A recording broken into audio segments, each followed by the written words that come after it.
Welcome everyone to the April 29th, 2025 meeting of the Jericho Planning Commission. We are calling the meeting to order at 7 p.m. And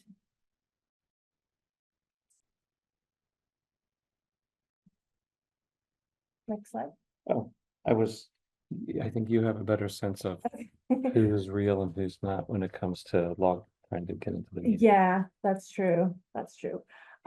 So we are going to, is the actual agenda on the next slide, or is this is it? Okay. So tonight we're going to start with this agenda review, then we will move into some opportunity for public comment. We will approve the minutes of our last meeting on April 15th. Then we'll go into a discussion of the draft bylaw amendments of our bylaw modernization grant, including public comment review, draft amendments overview, another chance for public comment from people in attendance tonight. And then last, we will tentatively move to warn a public hearing and move this project forward to the next step. Then we will have our town planner report, wrap up and plan for our next meeting, which is next Tuesday, May 6th. And then we will adjourn. Okay, so at this time, we'll open it up for public comment, and we ask that this portion of public comment be reserved for items which are not on the agenda. So anyone is welcome to speak on any topic, including items on the agenda, but we would ask that if you can, limit this time for items that are not on the agenda. Does anyone have a comment that they would like to bring forward?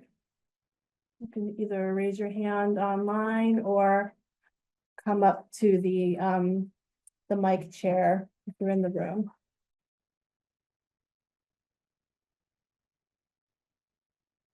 Okay, nobody has their hand raised online. And nobody has got a comment in the room, so we will move on. Do I have a motion to approve the minutes of April 15th? Motion to approve minutes of April 15th. Okay. Is there a second? A second. Okay. All in favor of approving the minutes? Aye. Okay. Minutes are approved. Now we will turn it over to Chris for a discussion on the zoning amendments. Great. Thank you. So tonight we are following up from some previous planning commission discussions and discussing public comments and feedback on the proposed bylaw amendments. So comments that I've received over the last 2 weeks. So these are slides we always run through just to get everyone on track. So we are marching forward with our timeline. It is, I think, a little rewarding every time we come in. That little star is moving a little closer to the end of the chart. Also, I wanted to thank Sabina for stepping up while Susan hasn't been able to be with the working group, because she's really helped work with me and Chris Brown as we've been reviewing through some of the comments. So hopefully tonight we will be able to warn for a public hearing. Then I'll initiate the notification process for that, and then hopefully we'll have our public hearing on May 20th, and then the select board can have their hearing in June 19th. All right, so just also a quick reminder that we are focusing the bylaw modernization effort on the 3 village centers, which is Jericho Center, Jericho Corners, and Riverside. And then also just a reminder that the focus of our work is using the Enabling Better Places zoning guide to inform our review, with an eye on creating a vibrant, walkable, wheelable, mixed-use village centers, and then aligning with the town plan vision. So tonight is, this is really bad, you can't read that. Tonight is our final discussion on amendments and the town planner report, and then a decision to move forward with a public hearing on proposed amendments. If we stick to our timeline, we should be able to wrap things up by the end of June. So last week I held open office hours here at Town Hall for anyone wanting to come in and discuss the draft amendments. And the deadline for public comments was last Friday, April 25th. So we received a good number of comments. Super helpful, some ranging from like typos that we just didn't catch or I didn't catch to some substantive policy issues. So a lot of the comments I am just incorporating as I'm going through. Some we're going to discuss tonight, and then there were others that were outside the scope of the review that we're sort of putting off to deal with at a later time, that are important, that need to be dealt with, but we just can't tackle within our timeline to try to wrap things up by the end of June.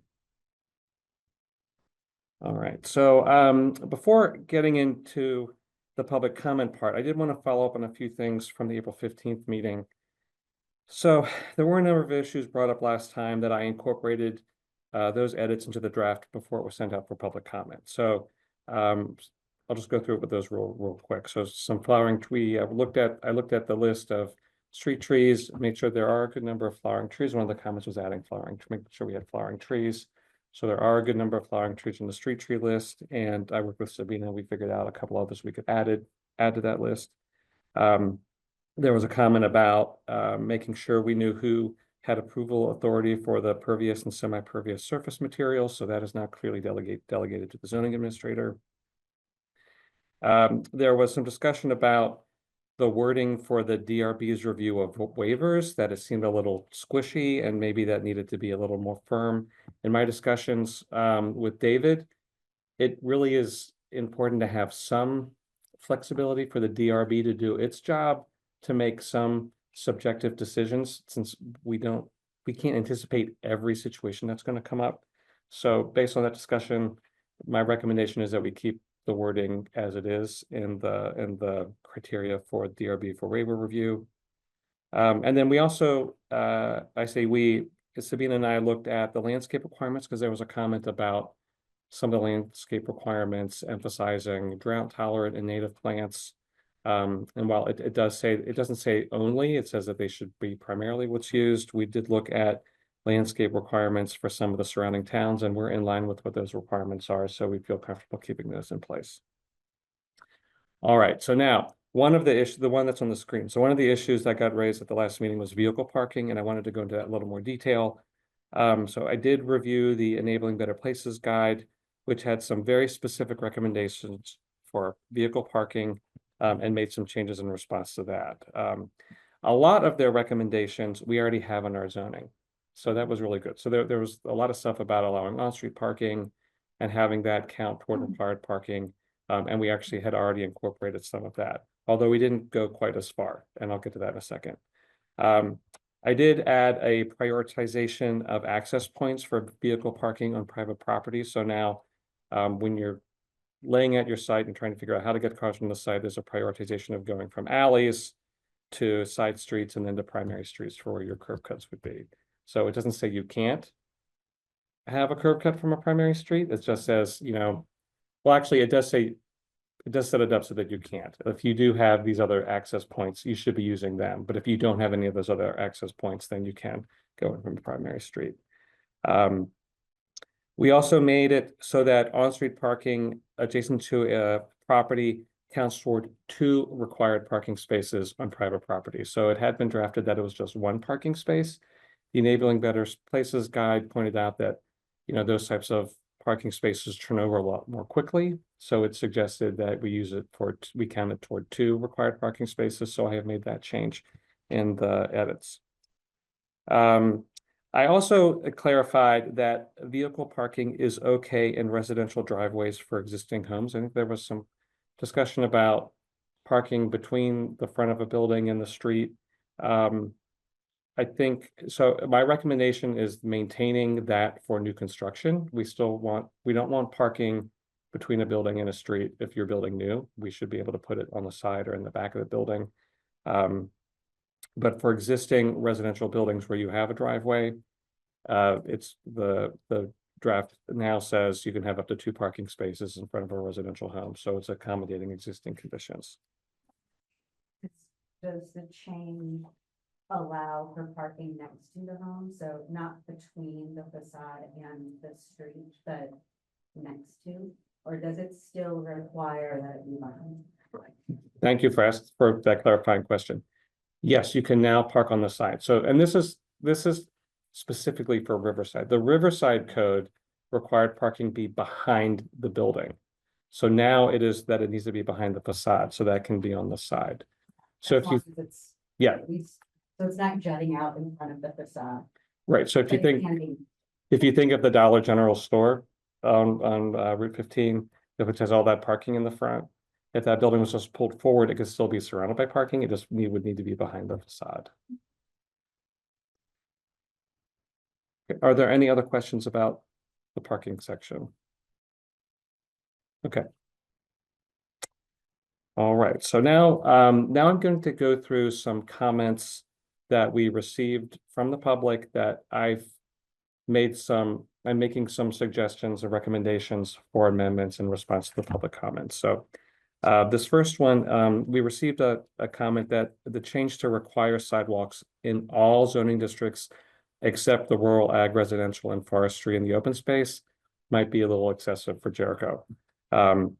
So I am recommending that this requirement be revised so that we are now requiring sidewalks on both sides of the street for all streets in the village centers and commercial districts. It had been written that it was based on road type. So it's based on primary and secondary and connector roads. I'm suggesting that it be focused on areas that we want to be more dense and we want to be more pedestrian friendly. And then that the DRB may require on-street parking in the village, the low-density residential, and the other districts, which is what the language currently is. So it would be specifying where we definitely want it, which would be in the village centers and the commercial district, and still giving the DRB the authority to require it in other areas if they feel it's appropriate. This is supported, I think this is supported by surveys that have done in the past that show that Jericho residents really have widespread support for sidewalks, as well as recommendations in the Enabling Better Places, which call them out specifically as being desirable in village centers and also in the Vermont Complete Streets Guide. So it's backed up by state policy. Are there any questions or discussions about this? Yeah. We're no longer requiring it in other spaces. How do we, what impact would that have on where somebody is creating a new development in a different part of town? And are we using the homeowner association model? So I remember I saw the comment that you made maybe at the last meeting, I read through the notes. And remember that one of the things when we were writing the town plan was that we had some concerns that there are ways in which homeowners associations are able to avoid certain requirements or expectations, maybe not requirements, but guidance. So this is one where if there's another neighborhood or cluster of housing somewhere elsewhere. Well, I think we are talking about requirements as new development comes in. So if a new development is coming in, it presumably won't have an HOA established. So it would be, the DRB would be requiring, if it were to require it, would require it as the subdivision is being reviewed and as the plans are being reviewed. So then that would be part of their zoning approval. Right, so what I'm saying is that if it's a new place, a new subdivision in a different part and not in the village centers. Oh, is the recommendation that you're making here now saying that sidewalks would not be required in those places? They would not be required, but it would be the DRB's discretion as to whether or not they would require it, which is what the regulations currently have.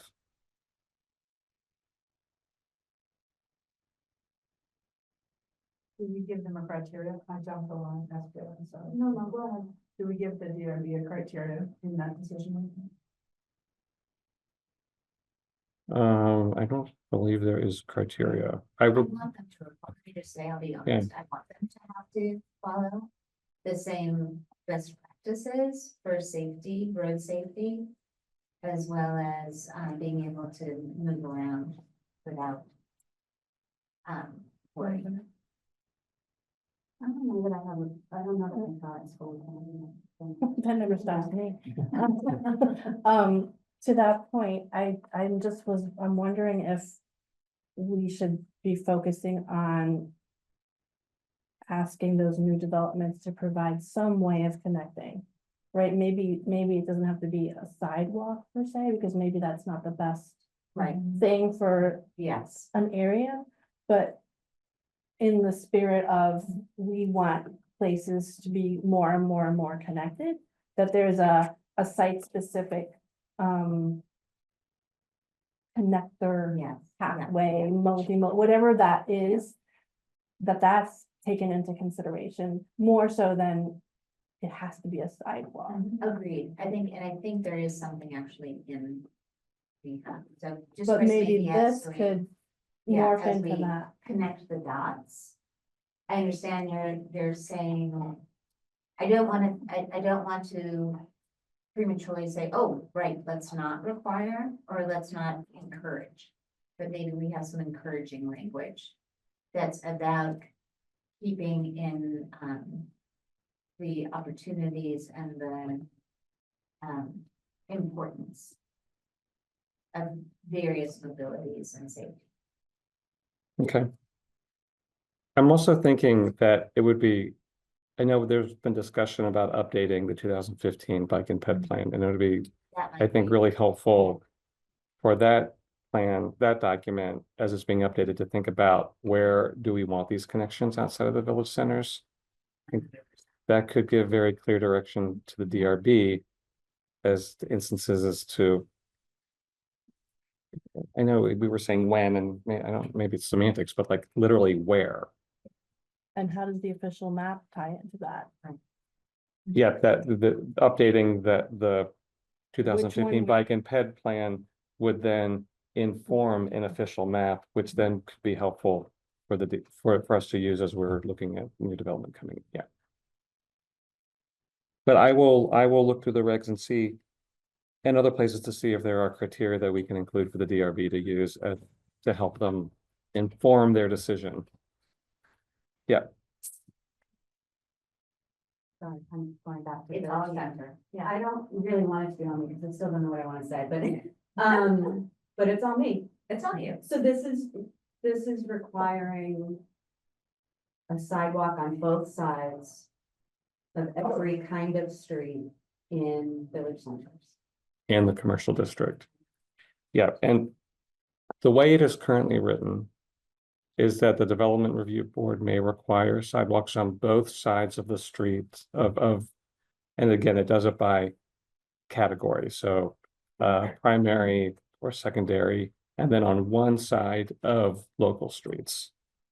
I guess that makes so much more sense to me, but maybe I don't walk on a single sidewalk on any of the lots that I take, and in neighborhoods that feels, there's a couple of exceptions that feels appropriate and fine.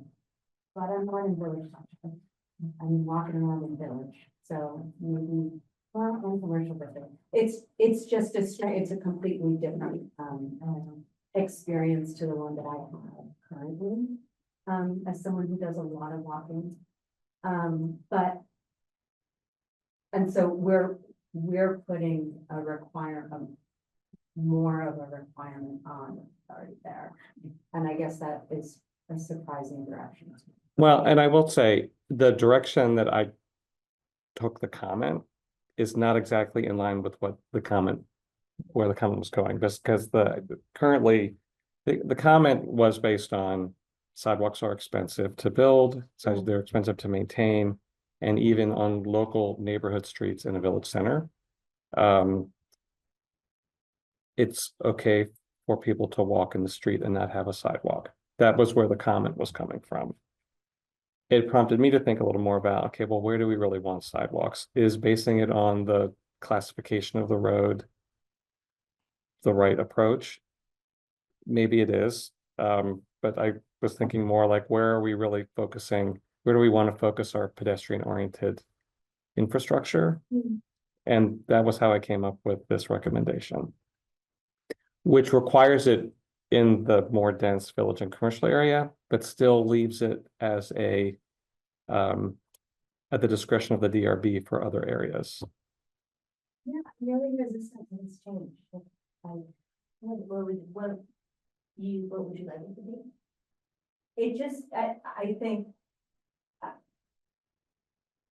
My mindset is, I really want to be peeling back a lot of the regulations and the band-aids from, what we have. And now we're adding more, and not only are we adding more, but what we're adding is expensive. And so it's like hitting me in two of the spots that I'm actively working for. And so I think that that's why I'm like, this doesn't check the boxes that I'm concerned about.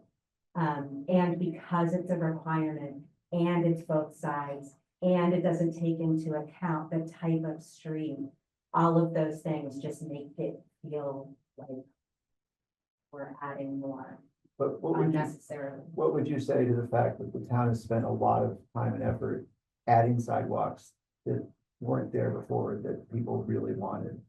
And this is a chance, in my mind, I guess, to get out in front of that in the denser areas where there will be more people and more cars. I think that, I agree with that sentiment. I think that the swing is still on both sides of every street in all village centers and commercial districts seems too far.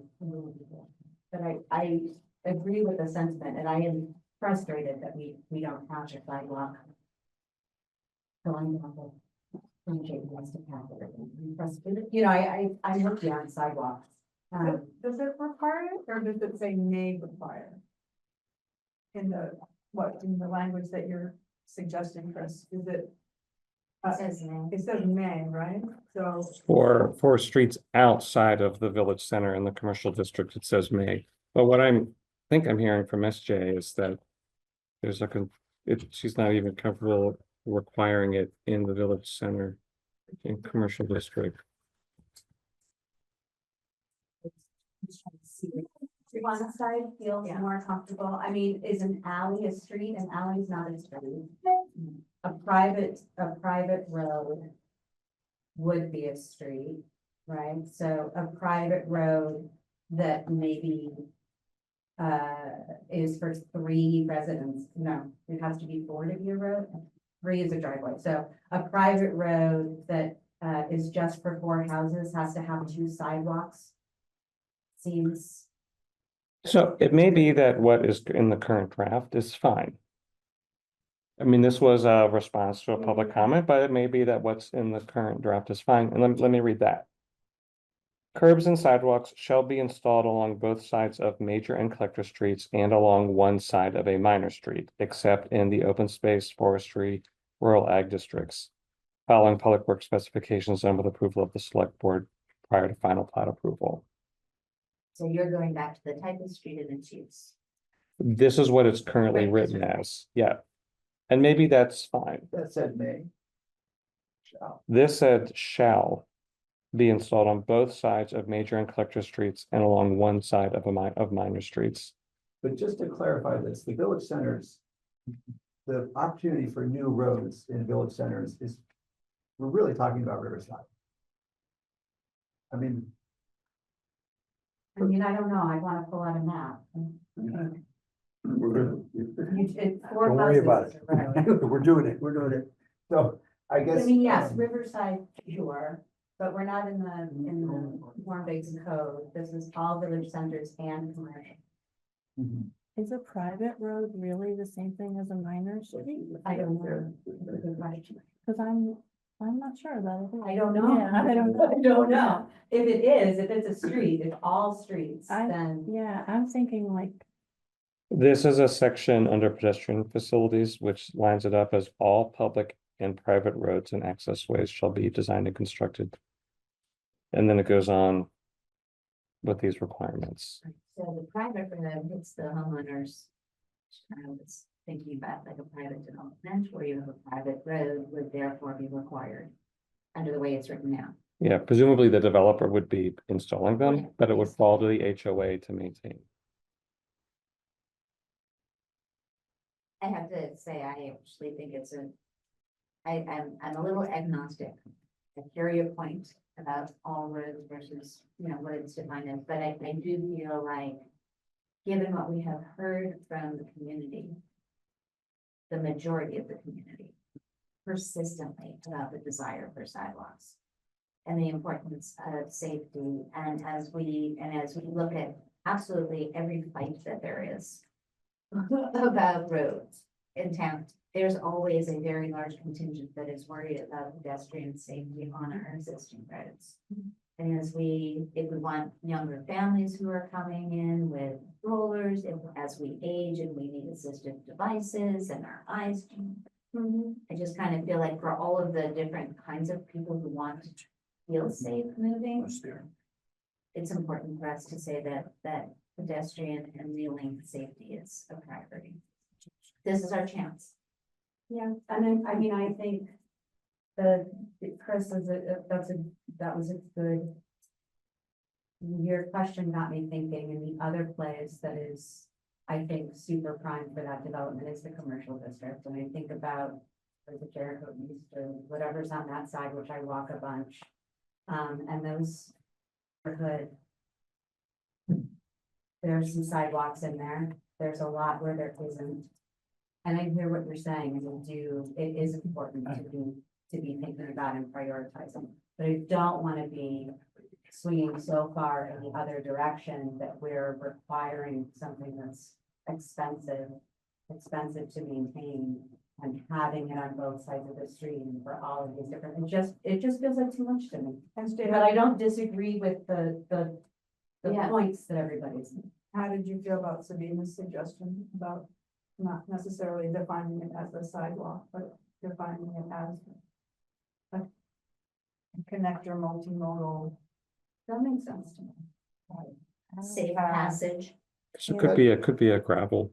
That makes sense to me in outside of the village centers, but I really think that, and I'm thinking of a lot of Riverside where we really are talking about ideally, hopefully getting more dense community. It seems sort of natural and best to have sidewalks on both sides of the streets, in that area. I mean, I disagree, and it sounds like I'm not really that pushy.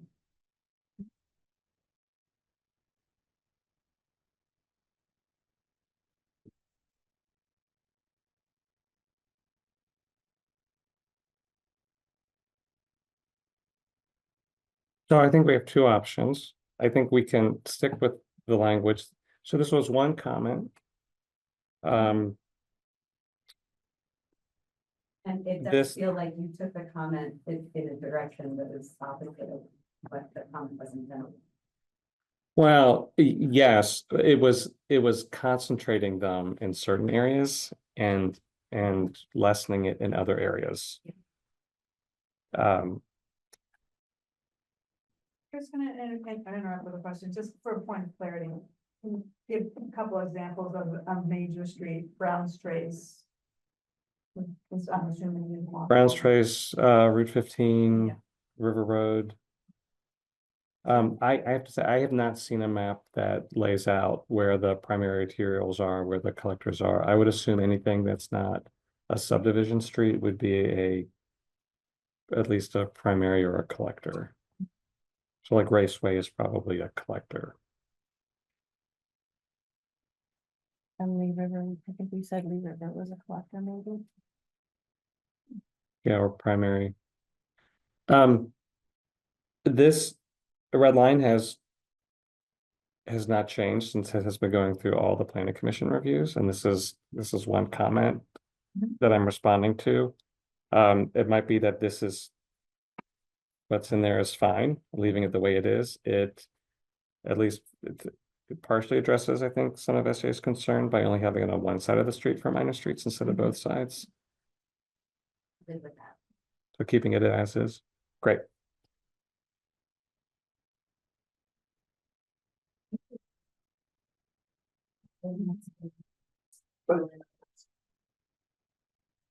Does that mean we're changing the street types in chapter 13?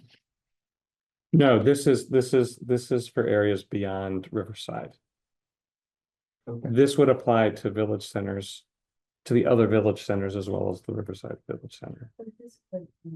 We've got, and I apologize, but I should know this. We have definitions for major, minor and collector street and we have, okay. Yeah, and they typically refer back to federal classifications. Okay. but are we distinguishing now between the Riverside Village Center and the Riverside neighborhood? These regulations that we're talking about right now are in section 11, which is the general, what is it? Dimensional requirements. The neighborhood is the dense core, and the village center is the bigger. Yeah, let me clarify this because it was confusing in the regs. Yeah. So the village centers are the larger areas. So there's Jericho Center, Jericho Corners and Riverside. Within Riverside, there is a smaller designated area, which is the Riverside Village neighborhood. So the neighborhood has its own specific requirements, which are all the streetscape sections that we discussed a couple meetings ago. This does not, what we're talking about now does not affect that. The requirements that we're talking about now are in section 11, which are the general development of standards that apply townwide. Okay. So RVN is form-based code Yes, and RDC is the surrounding bit that is still part of a state designated village center. yes. Got it. Thank you. Sorry. So in the Riverside Village neighborhood, sidewalks will be on both sides of the street. Those standards stay the same. Okay. Right. Angled on-street parking. So this was another comment that we had gotten. Let's see. There was a comment that we add a thoroughfare type for Riverside that allows angled on-street parking, like what's shown here in Richmond. I'm recommending we revise the streetscape standards for Riverside to include an option with angled parking on one side of the street that works within the 55 to 60-foot right-of-way designation that we already have, as well as the town's public works standard for 60 feet right-of-way in case we ever wanted to look at extending it beyond that, but that's a different thing. This is supported by the Vermont's Complete Street Guide, which says angled parking can be appropriate in some locations.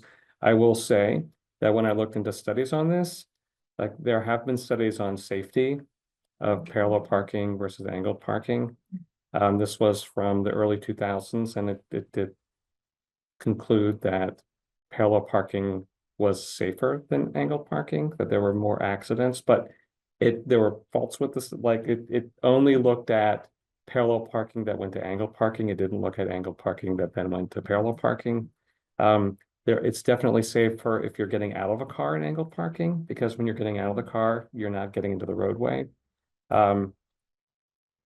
So I think the traffic will be low and slow enough in Riverside that I just don't think it's going to be a safety issue in Riverside. And you do get, studies do show that you get more parking.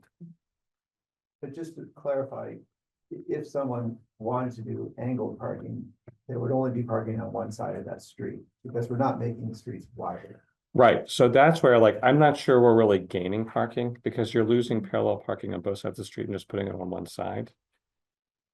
But it could be easier to get cars in and out. It is easier to pull into an angled parking space. The way it reads here is it's including an option, it's not requiring or prohibiting. Exactly. It's on. It's not precluded. Works for me. Did I leave anything out, Michael? Nope, good so Okay. far. Michael didn't write the article, the study on angled parking, but he wrote the other book on angled parking. All right, so this is, I think, a very big issue that we've been covering. It's come up in a couple of meetings. It's the last point of discussion on comments, and this is related to increasing the maximum building size in Jericho to 90,000 square feet and allowing larger building widths in Riverside. So for the first one, the 60,000 square foot limit, this is an issue that, again, has come up multiple times. Enabling better places, it doesn't have any guidance on building size. And there's no consensus. I haven't heard a consensus at meetings here. And just other people that I've talked to on what a maximum building size should be. I think there are questions on what does a 60,000 square foot building look like? What's 80,000? I don't think there's a frame of reference to understand what that means when you're looking at a 4-story building. The largest building that we have in Jericho right now is the warehouse next to Jericho Hardware, and I think that's around 30,000 square feet. That's not true. The schools are bigger. They're like at 118,000. But that's just such a totally different building type with lots of space around it. I think it's hard to evaluate. So my recommendation on this is that this just warrants further analysis and public discussion before recommending a change on the 60,000 square feet. The other comment specifically related to building size was the change in the maximum building width for a mixed-use building in Riverside, which is currently 140. The recommendation was increasing to 280. I don't think this is, I also don't think this is needed. The 140 foot width for a mixed-use building is one side of the building. There's nothing limiting the depth of the building, even if it's on a corner. There's nothing saying that you can't have a longer building around the side. The 140 width combined with the side yard setbacks, I mean, this is one of the tools that we are using to create that pedestrian scale, so we don't have lots, it's not a lot of monolithic buildings. It's buildings at least with some scale. 140 is the large, well, actually, no, the townhouses is the largest at 210, but that's a lot of individual units. It has a broken down scale as opposed to 140, which would need to rely on the architectural elements to break down the scale. It's also hard to know how this building width issue applies without seeing building plans of a proposed building on a specific site to see what the issues would be. So my recommendation right now is to hold off on the 60,000 square foot question. It does need to be discussed, but not as part of this. And to also just maintain the 140 building width, at least on one side. It doesn't preclude having larger buildings. It's just one side of the building. So for a point of process, just our process, if we say we need to study this more, let's not make a different determination right now. We're going to study it. When and how do we come back to it? Is like, just because I know we're working very, very hard on a schedule and we're like so close to the finish line. And because this is something that's recurring and we want to feel solid. What does it mean to defer the decision? And is there another point in time? Like when you say, oh, well, it's okay, because we're not saying no to anything right now. We're saying this is the best information we have right now. We'll get more information later, and here's how we can address it. And if a proposal comes to the DRB in the interim, there's this remedy, right? Like if you could talk through that, what that process would look like, that would be helpful. So I can't tell you right now, oh, we can pick this up in August or whatever. We do have a work plan for 2025. One of the reasons we want to wrap this up as soon as we can is because we've got a lot of housing stuff that we want to get into. And we have the natural resource overlay that we want to get into. So those are both two big things. The timeline has those wrapping up like in December and January, but we don't have a scope of work laid out for what all of that's going to include. So I can't tell you definitively when that's going to wrap up. So I don't have an answer as to when we would pick that up. I think that's a discussion that I would need to have with Susan, figuring out what our work plan is, and what additional capacity we might be able to find. it's within our ability and authority or whatever to say, oh no, actually this is a priority and we can reconfigure some other priorities so that we address it sooner rather than later, if we decided to, conceivably. Well, it's easy for me to say yes. I've only been here since September and October, so I don't know how this actually, Yeah. like, I don't, Fair enough. if we were to bring on a consultant to help us with this, like, I don't think we have a pot of money just to tap into, right? And so if we don't know that timeline, if we had a developer who was like, okay, we're ready, we're moving, but we have something that is bigger than the 60,000. Is there a way for them to still be able to put Yeah. in a request or sort of still be able to move forward in some way? If this is the limit that we're. Yeah. So I think that is really a question for Chris Flynn. So I did ask, so there is a provision in section 13 that allows the DRB to approve a waiver of a dimensional requirement up to 20%. Okay. So I did ask Chris Flynn. That doesn't say, it doesn't specify that those dimensional waivers are for chapter 13.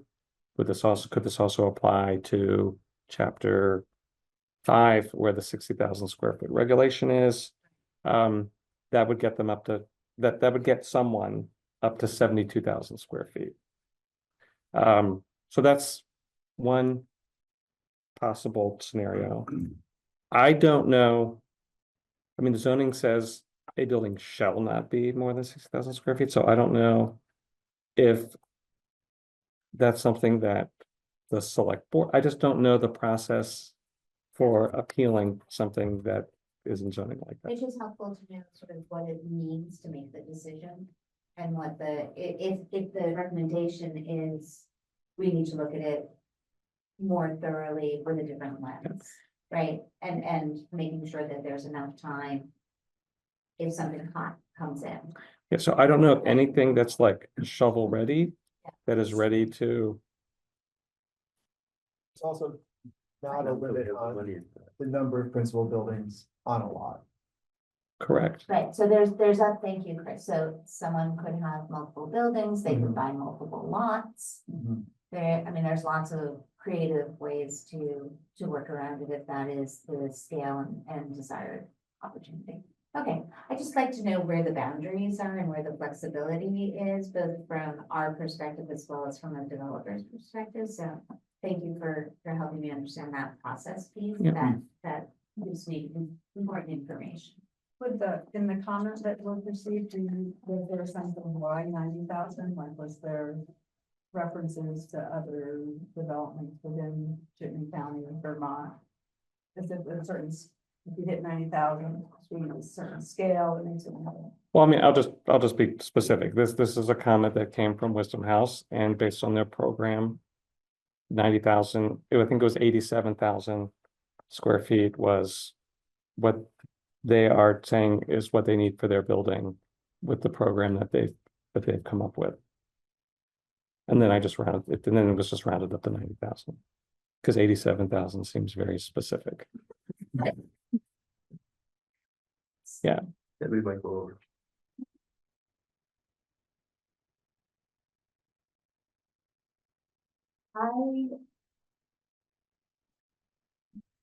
I have ideas, but I don't know, I don't actually have any experience or knowledge to back it up. How likely is it that you go upstairs with a plan? I'm talking about going to the zoning office, with a plan that doesn't meet the regs.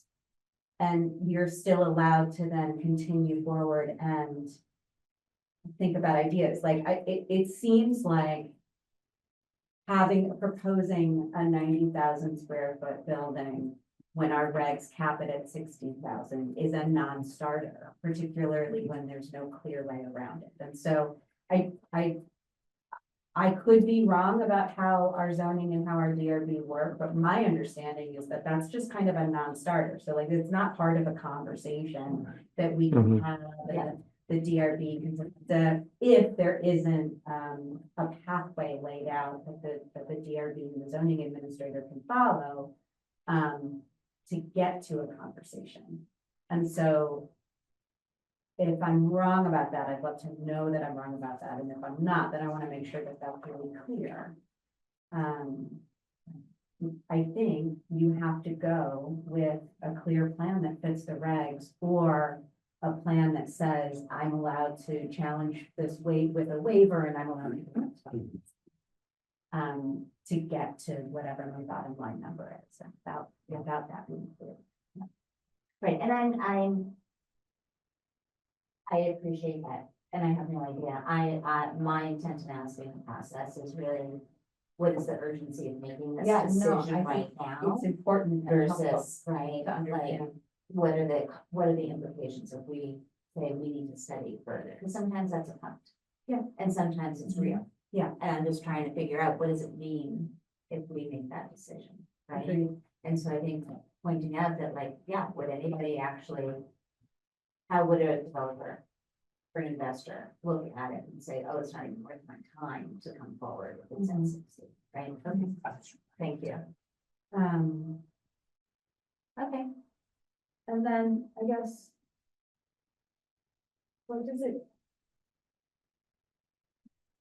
Yeah, no, I have the same question you do, like the parameter with further discussion. What do we need to do? We need to round up some buildings and get some perspective on sizes and think about implications. I mean, yeah, that's a multi-step process. I don't think that's something that this planning commission isn't capable of doing. While they're doing other things. Right? Yeah, I think it's a question of capacity. Yeah, no, I understand, and I would argue.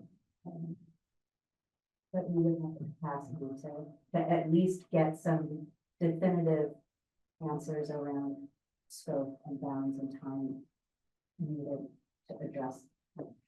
Right. And I guess I would, so I'm hearing, I just want to not have just the conversation, so just checking in with other planning commissioner, like, when you hear what Chris is putting out as the public comment and then his suggestion, how does that resonate with all of you? I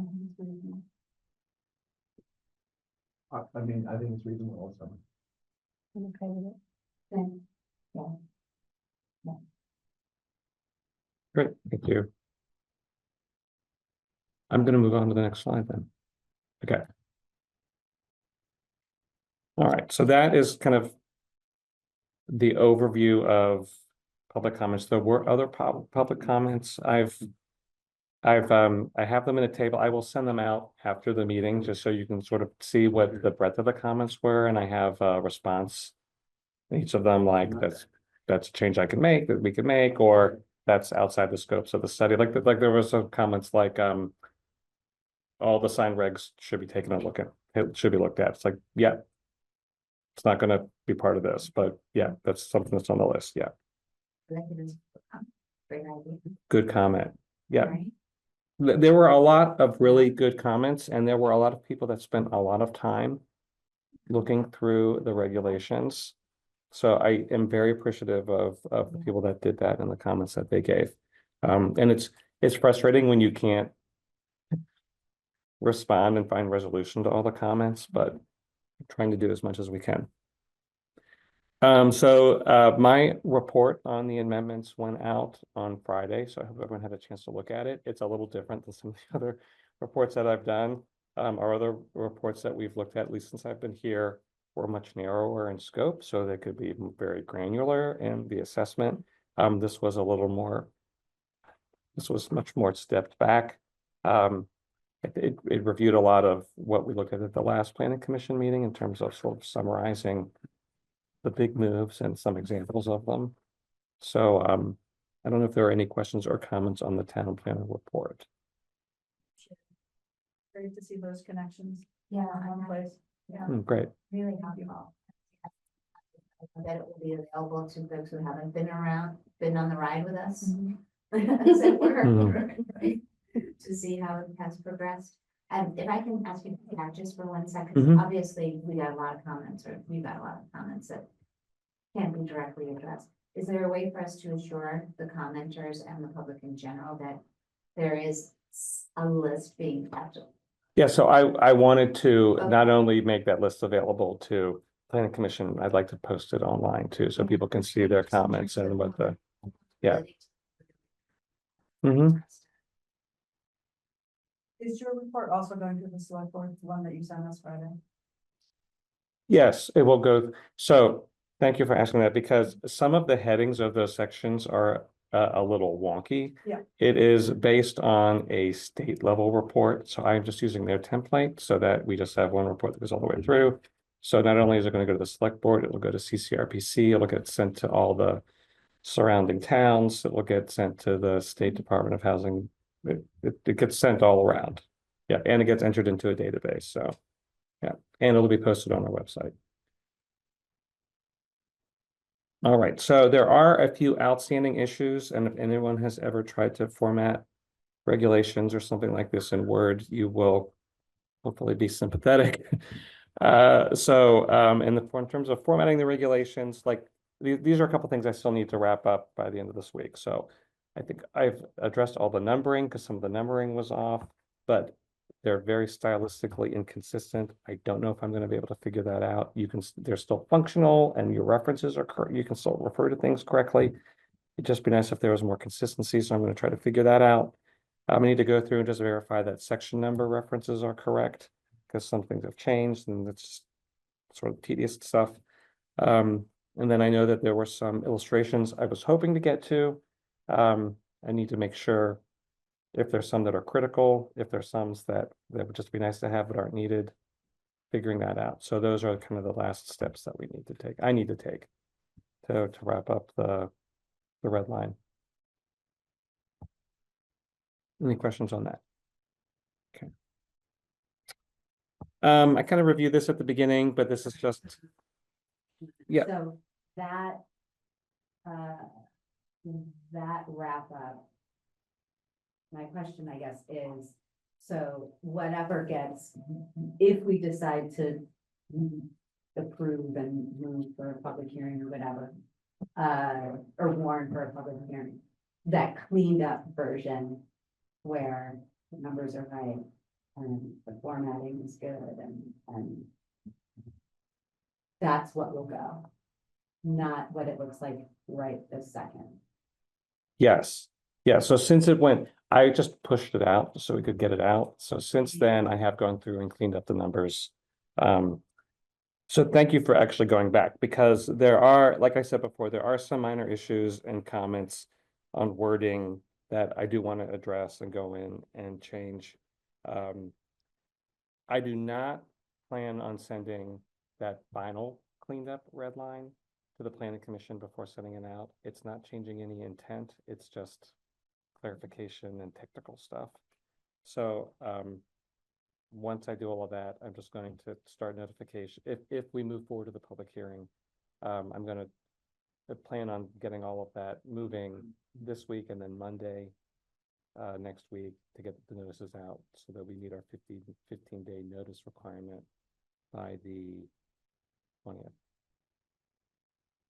So the things that have changed between what we all saw and commented and what we'd actually be wanting are,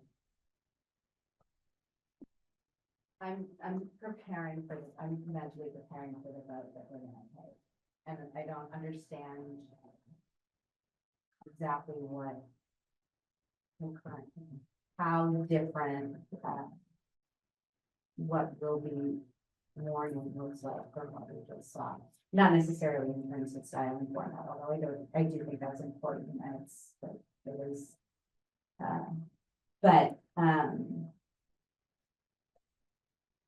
I guess what we have is your responses in a spreadsheet, and that is what we can go by to say, yes, this change was made, no, this change wasn't made. So, okay. And for like, just an example, for some of the changes that aren't made, for a number of them, when I looked at the comment and then went to the regs, 2 or 3 of them referred to a state a VSA number. And when I would go to that, like the language that we are using is just consistent with what the state's using. So I'm comfortable responding saying, well, I'm not going to recommend this change because it's just consistent with what the state says. And so we're just going to my recommendation is to keep that language. Here's an example of another comment. In the parking table, there's a parking requirement for taverns that are less than 6,000 square feet and a parking requirement for taverns that are more than 6,000 square feet. And it's the same. And the comment, oh no, yeah, I think they're the same. They are the same. The parking requirement is the same. So the comment was like, well, why can't we just combine these so that there's just one? Well, the use table differentiates between the two. So I think one of the things David did was he went in and he just made sure that the parking requirements aligned with the uses in the use table. So that would be an example of well, thank you for the comment. This is why it's the way it is. And yeah. All right. I already went through this. So at the beginning, so hopefully we'll be on track for May 20th and then to the select board by June 19th. So now I'm going to turn it back to Sabina. Okay, so now we are opening the floor for public comment. As always, we ask that you keep your comments to 3 minutes or less and try to be as succinct and clear as possible. If you're online and you have and you would like to make a comment, you can use the raise hand function. And then I will allow you to unmute. So go ahead and you can raise your hand if you think you have something you would like to say. And we'll start in the room to give you a chance to find the button. Michael, and if you're in the room, even though we can hear you, you need to come up to the chair so that the mic will pick up your voice. Thank you. Thank you. I'll take this off for the moment. Michael Oman for Wisdom House. I'd like to say a couple of things fairly quickly. One is, as you know, I've been a planning consultant for many years and so on. And I have to say that I've been really quite amazed at the process that you all have gone through. I think you've brought a lot of energy and integrity and creativity to this process. I mean, it's been in the top something % of the ones that I participated in, and that's been a lot. That said, Wisdom House remains concerned about a few of the provisions in the existing zoning. Most importantly, the total building size and the building frontage. Before we, come down too hard on that, we need to go back ourselves and figure how far can we work with this. I mean, our goal is to work with whatever we've got to work with. So we're going to be going back and doing that. We're also going to be trying to work with staff and getting some suggestions as to how we might make all of this stuff work together. So our goal is to find some way to make this work, even if it isn't ideal for us. However, we'd really like to urge you to think about pushing it just the last step. I mean, it's kind of like you come so far. It's like 98% of the way. And I feel like, you sort of get that last little bit. I would like to address Sarah Jane's question about, for example, the building size and those questions about, I would say that it's not just a matter of working with the town staff and the regulations per se, but, our biggest hurdle, as you might not be surprised to hear, is going to be financing. I don't know any financing option that's going to allow us to go and secure that for a building we cannot build. So that's going to be a big issue for us as we go down this pipe. So we want to really, work that through. We have suggested to Chris 4 specific mechanisms under zoning that can work to protect the town's interest throughout this. We propose conditional use review for large-scale buildings, design review for large-scale buildings, subjecting this to planned unit development review, and also the negotiated review process that we originally suggested. There are at least two more that are kind of lurking out there that kind of I would need to go through in much greater, they're kind of more involved. But so anyway, we did want to suggest, we hope that you will, and from my point of view, although obviously it would be great if it happened right now, if it can come up fairly soon, I would suggest you have a free zoning consultant if you want to make use of them. I've done it for 50 years and will be more than willing to work with you. The determination is all your own. It would only be, bring recommendations. I'm more than willing to work with you to make these things work. So that said, I appreciate what you've done. I would like to just make a quick suggestion about the parking, which was, since I wrote that section of the Complete Streets Manual. Basically, there is an additional feature of angle parking, and that is, it's much more unusual in Vermont, but head out parking. And in fact, you specifically allow it under one of your zoning provisions is head out parking.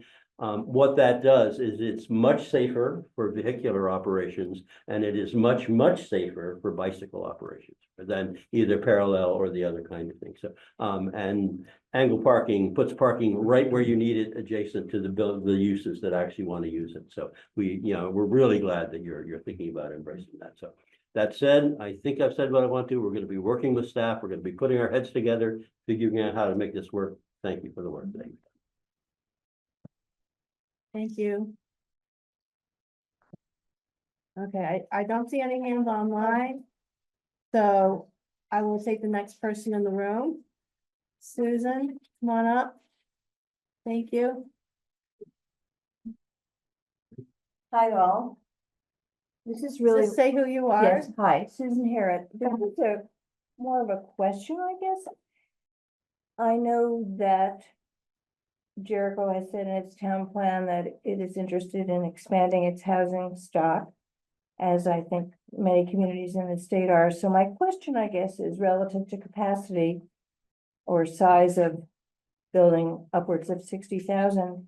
What are the other town requirements? I'm just curious, what can we learn from our neighboring communities? Because while I don't have a sense of how large some of these buildings are, I'm curious, there seem to be very tall but habitable structures in Colchester, perhaps in Middlebury, perhaps in Shelburne. I don't know.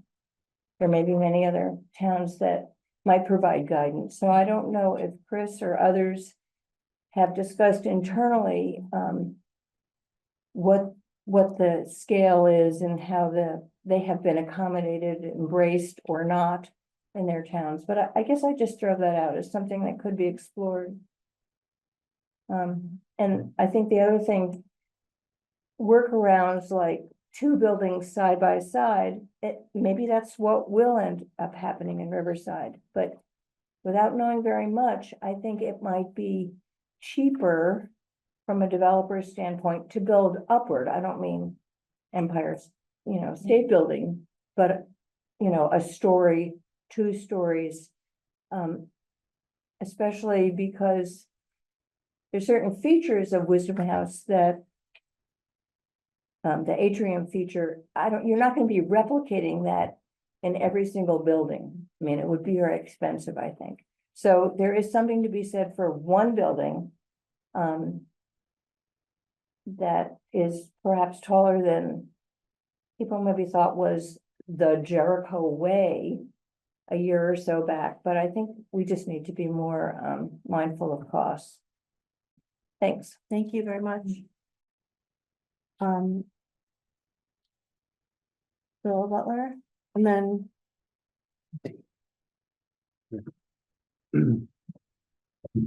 Bill Butler, Wisdom House. We're contemplating having maybe 100 residents in that building.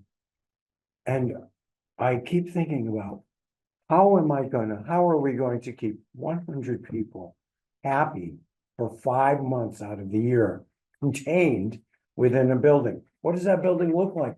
What a challenge. I mean, our idea is to build an atrium. Sun comes in through the glass roof. We have gardens.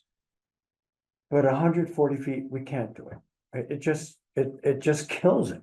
And, you know, I don't know what to say. Somebody offered me money yesterday for Wisdom House and I declined it. I said, I can't tell you what's really going to happen. They love the building. They want to live in the building. And Chris, you're hearing that. I'll turn the money down because I really can't promise anything. I really can't say, you're going to be happy in here when 140 feet, I'm not going to cut it. And Michael is a little more positive maybe than I am. Personally, I'm thinking we should just pull the plug. That's how I'm feeling about not being able to perform the function that we need for our community, and not just the seniors, and the outreach component that we're contemplating to go out into the hinterlands and help seniors and disabled people. You know, Meals on Wheels is gone, federal help is gone. It's going to be us, the communities that do this. And that's what that building is. That's why it's so big. Holding people are going to come and be there for the day, and they'll be functioning. That goes to outreach. So I want to stay involved. I'd like to be as positive as possible. I don't see how we can do it with these numbers. But we're going to keep meeting. And we have a brilliant designer. Maybe Bill Gardner can come up with some solutions. Think, Bill? He can do anything. So we do have we have a smile on our faces, but this is challenging, folks. Thank you.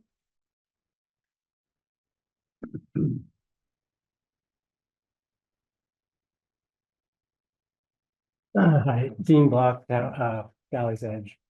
Thank you for your work, and I did make some comments, and thank you, Chris, for meeting and responding to them. Earlier tonight, you talked about the Riverside Code section, the chapter 13 as being the Riverside Village neighborhood. If you look at section 3.2.7 of the regulations, it's the Riverside Village Center District that says Riverside Village Center District is further described in section 13 Riverside Village Code.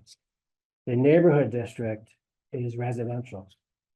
So a lot of what you were talking about in terms of access and a lot of what's in the use table, section 4.4, is based on that distinction, not it being the character-based zoning.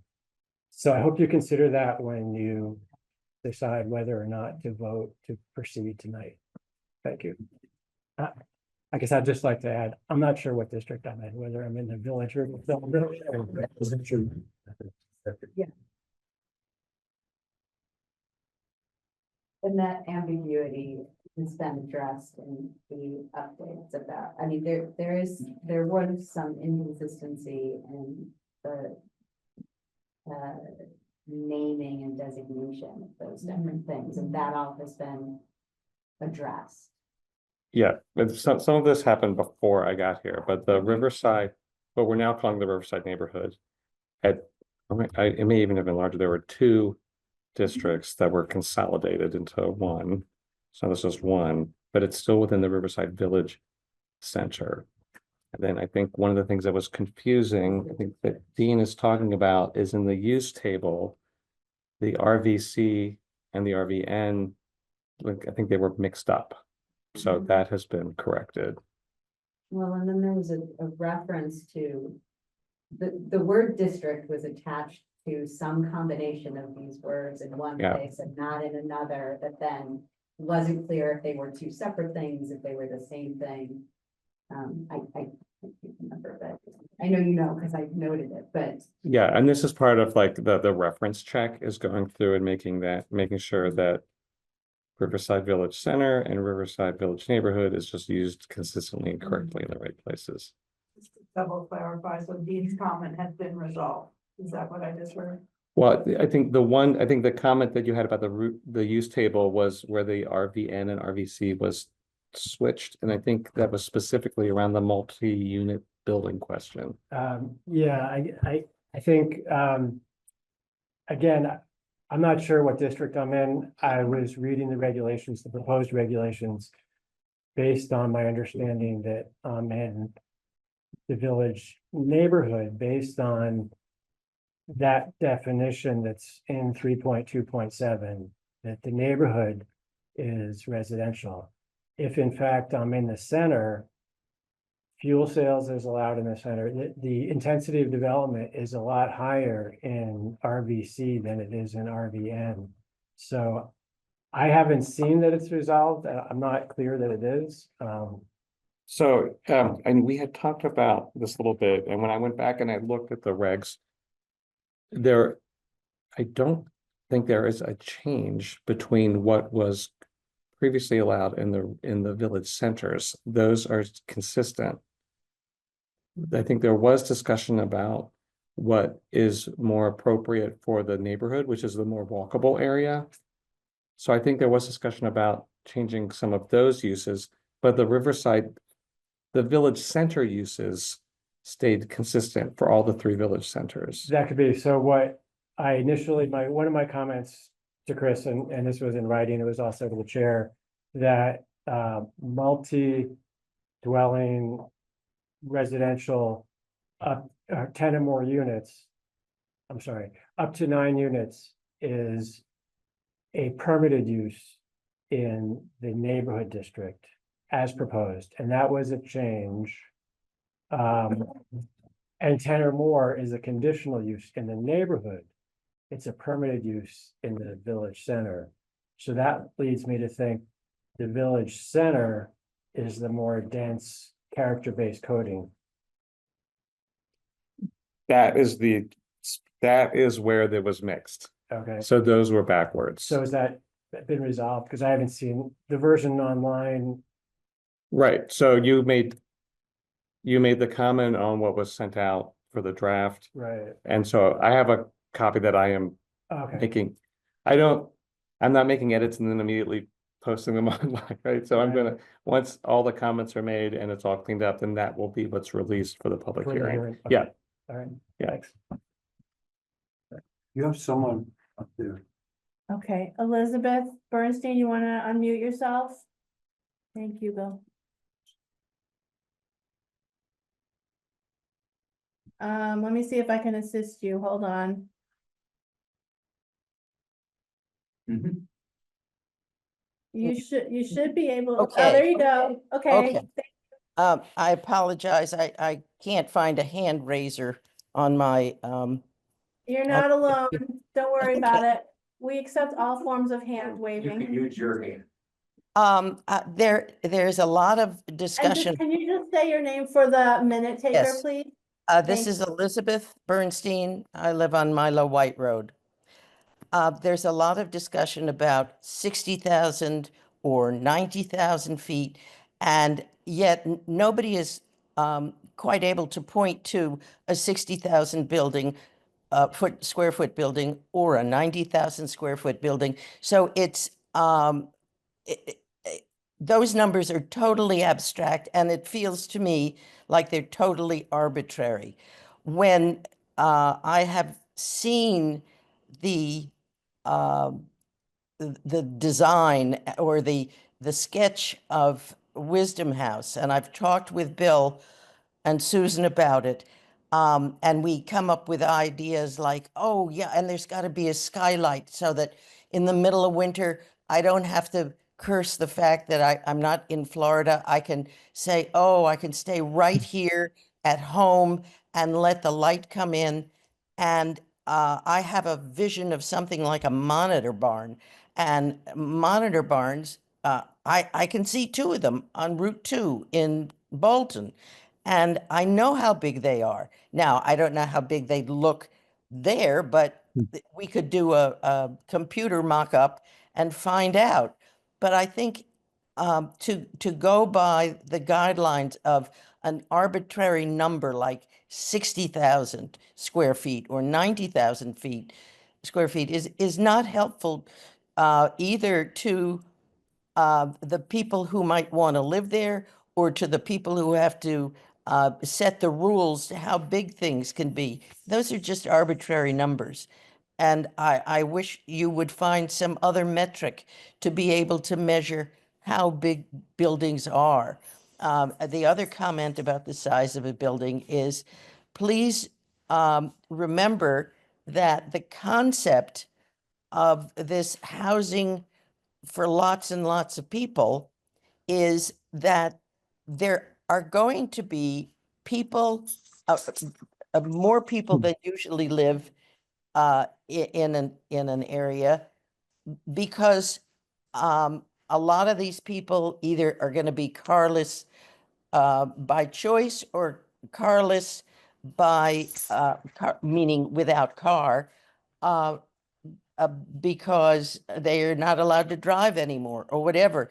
So we want this to be a welcoming place to live. And I think what we need to do is perhaps go, as Sue mentioned, there are other communities that are trying this concept. I don't know exactly as this way, but we want to design something that will fit us. I don't want to fit the idea of a refurbished factory or whatever. I want it to fit our needs, and to arbitrarily say it has to be smaller than 90,000 feet seems that is not solving the problem. The problem is, how big do we want a building? And more importantly, what do we want a building to look like? We don't want it to look like Williston, you should forgive me. We want it to look like it belongs here. So I think a lot of it would depend on the design, not just the square footage. Thank you. Thank you very much. Anyone else online who's having trouble raising their hand electronically can, either unmute or, wave your hand in front of the camera. In the meantime, yeah, Oh, here's.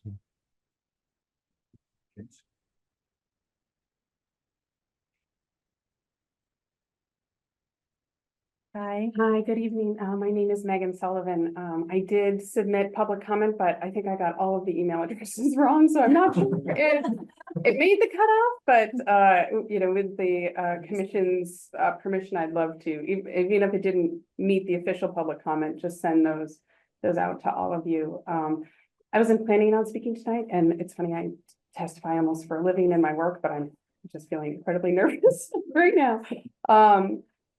You know, I think listening to the conversation, especially starting on sidewalks, I was struck by the level of impact that has on the whole town, and the conversation and the dialogue that happened. And then the comparison to the conversation around the building size, and saying that needed further public input, and would need to potentially hire a consultant. In my mind, having that building in one part of town versus sort of how expansive a sidewalk conversation is, it felt like maybe we're missing the moment on what is possible with this proposed development of Wisdom House. And, you know, I understand it's in the early phases, but if the folks who are saying this is what we need are being told we need to hear, we need to learn more, we need to have a consultant talk to us about it, at the same time when we're saying we're going to make a pretty significant choice on sidewalks without hearing what do our affordable housing developers think this will add to the cost per unit. It just felt like we're not equitably looking at both of these conversations. And I just asked some reflection on, you know, especially when we have a proposed development. And I think this is going to be the envy of so many communities. Even in the early stages, there are so many communities that have no one who wants to do development, communities that are trying to do their modernization grants, communities that are hoping to invest in infrastructure that don't have developers who are coming to the table to say, we have a vision that we want for our community, that we want to work together for purpose. So I hope that we can meet that moment and ensure that if we're putting standards in, that they're really necessary and we're not being restrictive in a way that will lead to good projects like this having to leave the table. The one other piece, I just had a question of if the community was planning on asking for tier 1A or tier 1B status with the Act 250 changes. I think we're gonna be discussing that as part of the future land use map update. The Okay, municipalities that are seeking the tier 1A, they would be taking over full permitting and Right. review responsibility. That would be in a municipality like Burlington or South Burlington.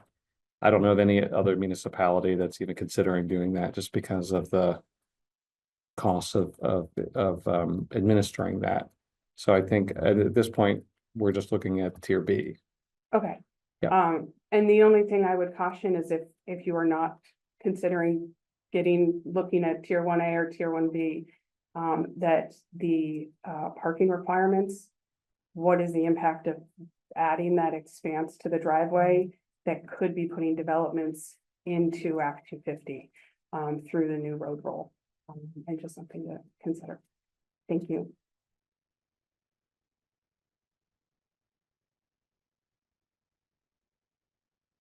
Okay.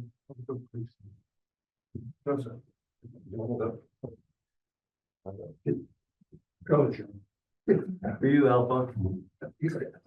My name's Jim Carroll. I'd like to comment on a couple general things. One, when we talk about sidewalks and pedestrian safety, I think Jericho could do a significant policy gift to pedestrians and multimodal transportation by declining the power of the motorized driver compared to the pedestrian or the multimodal. If I'm in a crosswalk, I've got the rights. Anywhere else in town, you can run over me and it's okay as long as you're not drunk or exceeding the speed limit. I think that we should give rights, particularly on any residential streets, that the vehicle slows or stops and yields, particularly to children or kids on bikes. And that's a policy within the community. And when we talk about sidewalks, these things are expensive. They also interfere with the installation, maintenance, and upgrade to utilities. And in most of the residential developments, if you want to have anything that's affordable in terms of $500,000 and up, you've got to pay a lot of attention to what the burdens are that you're putting on the developers. And that's why Jericho doesn't have, they're almost out of the missing middle. They sure as hell aren't going to have any affordable. So when you put these burdens on, there's simple solutions where you can, in fact, say on a residential street in a city center that the pedestrian, the child on the bike, has got the right of way over the motor vehicle. Make the person who's got the driver's license and all that control and all those sensors, make them slow down instead of running the risk of hitting the kid. That's one thing. Second, from listening to your debate, I started studying constitutional law in 1966. I don't think on your 240 feet versus 140 feet versus 60 versus 90, I don't think you've met the zoning threshold. There has to be a compelling reason within the purpose of the community to be able to put into your zoning regulations a limitation burden, and I don't think you're close. And what I will say to you as a person who's built buildings far in excess of what you're talking about, the cost to create the access, egress, fire safety, and utilities, and then make sure that I've got redundant capabilities inside of the building, while I'm also meeting the fire code, the sprinkler volume, plowing snow, and all that other stuff. If you don't have a compelling reason don't err on the side of small, err on the side of large. Because if I'm building a building and it's this size, oh my God, it's $183,000 for an elevator. If I have to do two, that's almost 400 grand. So if I build a bigger building and I need to have redundancy, instead of building 5 or 6 by building smaller buildings, where now I've got finished sides, I've got to come up with the logistics to be able to do multi-level parking entrances to multi-buildings. There's huge consequences to the things that don't even seem to be on the radar screen in these discussions. So I'm encouraging you to go big. That's long. I'm building right now 112 linear foot buildings that are 28 feet deep, that I intend to make 250 feet long, and they're only going to have 4 units in it. So even thinking of 140 feet, practically speaking, pushes the cost on the development of multi-units, which I do want to mention. Anybody who thinks in terms of units doesn't understand the purpose. It's the people that we put into them. So one of my friends, who I won't speak of here, comments on how a house like mine, which is close to 6,000 square feet with 2 occupants that are bipeds and one that has 4 legs, that it's ridiculous. Why can't I have 12 units in that building? I've got the logistics. I have 140 acres of land. But no, I can't convert my house into 12 units. I can't have 4 singles and a couple doubles and 1 3s and 4s. And so I'm encouraging you to not go to the 140, not go to the 60, because I don't think the work's been done to go that way. And just think, 2022, we spent years trying to get a triplex and a fourplex.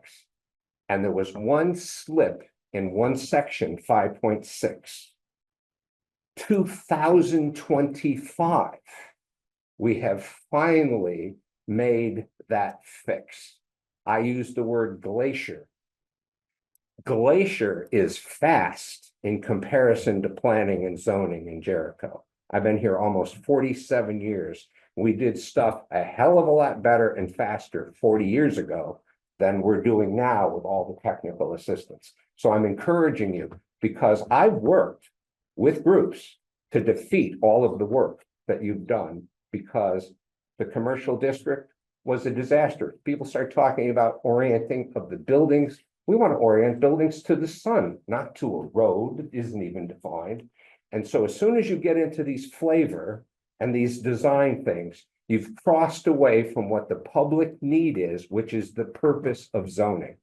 That's a 15-acre parcel out there in Riverside. And I think it's a mistake to go to 140, 60,000. Let the building be what can be permitted based upon the utilities and the needs. If I want to have 100 or 100 people and they want to have 3 birthday parties, that's 150 people in that building on one weekend. So if we, and financing, forget it. We can't build anything today without cash and finance it. I can pull 50% maybe on a project, but most of the projects that I'm working on for older people, the projects are 100% cash, because there's trepidations of what's going on in Washington and everywhere else. It's really significant. So I encourage you, go big, go long, go tall, and then if you have to come back to that, then put the burden on the person who wants to bring it down. Don't put the burden on the development that is right in front of us now, that is potentially feasible, because I've built 60,000 square foot buildings and I built them out of Murox panels so that I could take that far wall down and expand the building to 120,000 square feet, reusing the panels. Because this building that might be bigger could be scaled. But I don't think it's the zoning's job now to dictate whether we have 3 or 5 buildings or whether we have one big one. End of story. Thank you.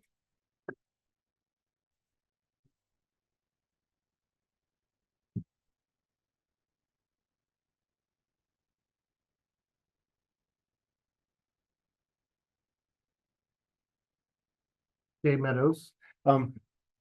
I used to teach math at Browns River Middle School, and it sounds like we were having a math problem.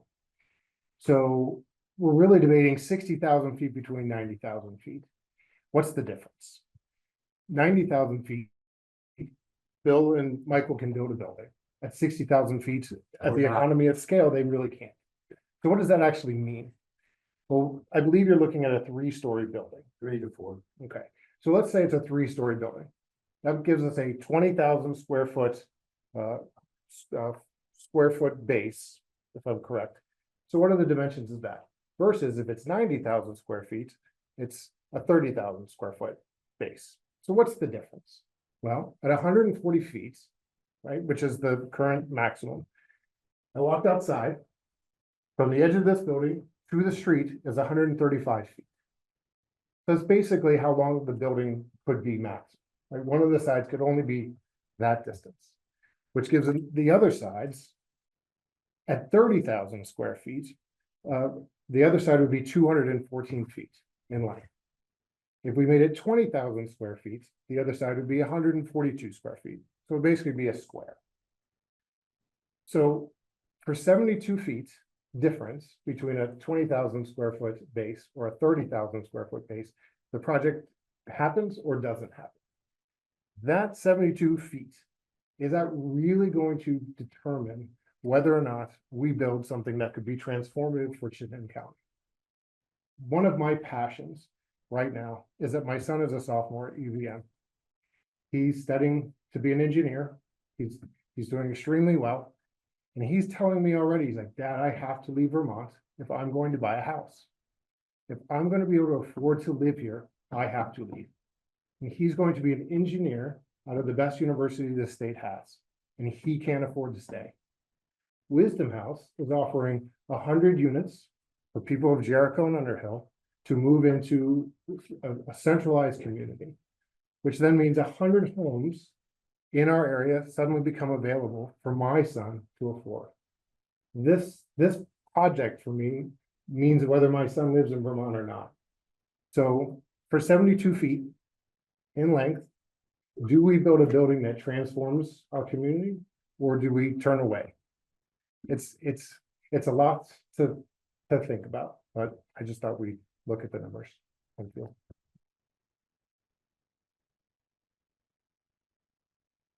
Chuck? All people go last.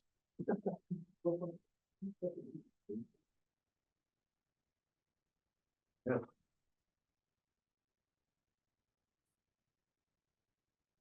Chuck Lacey, Jericho Center. I live 40 feet from the road. It's really close. While you are, I assume you're parking in your backyards, as I suggested, so you can get a flavor for what it's like to look out your kitchen windows at your cars instead of playground. But while you're doing that, get out a piece of graph paper and see what kind of fourplex you can design with a maximum width of 40 feet. That's what you've got in this plan. Go ahead and, just go ahead and do it. And just see if you can see if you can design a fourplex that you will live in.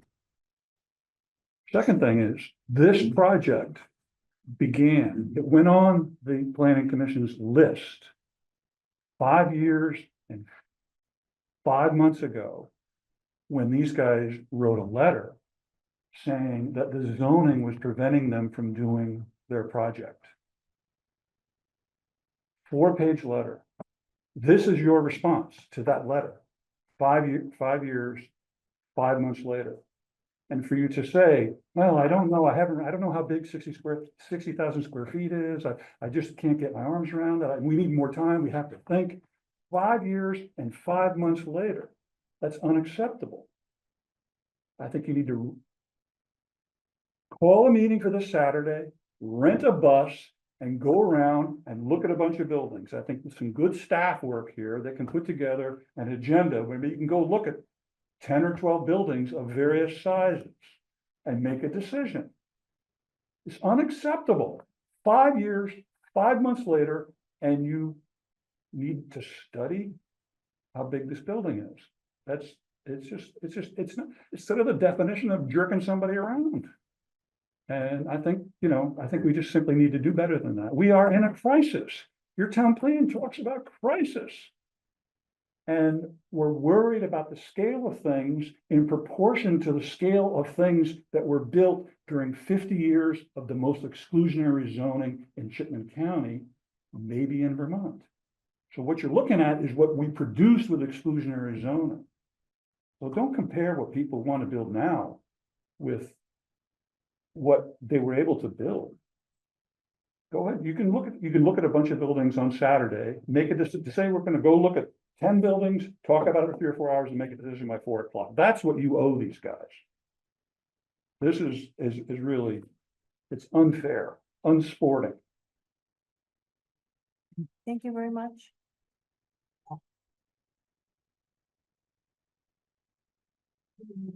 Chris confirmed that. we can park next to the house. That's correct. Greg Tatro, this, the owner of the property we're talking about mostly here. I kind of agree with most people here.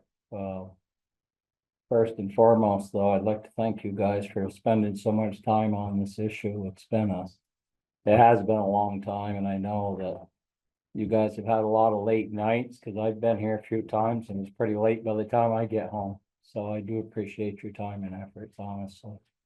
I don't think the difference of, that small of footage is gonna really affect anybody in the future of this town. I think that what they're asking for frees up a lot of homes for the younger generation, to bring more children into your schools, have a more vibrant community. And I guess I'm kind of struggling with, they're asking for a little bit more length and square footage. I don't see how that's a real problem for the future here. I would recommend that Bill and his folks, they have the capabilities of doing it.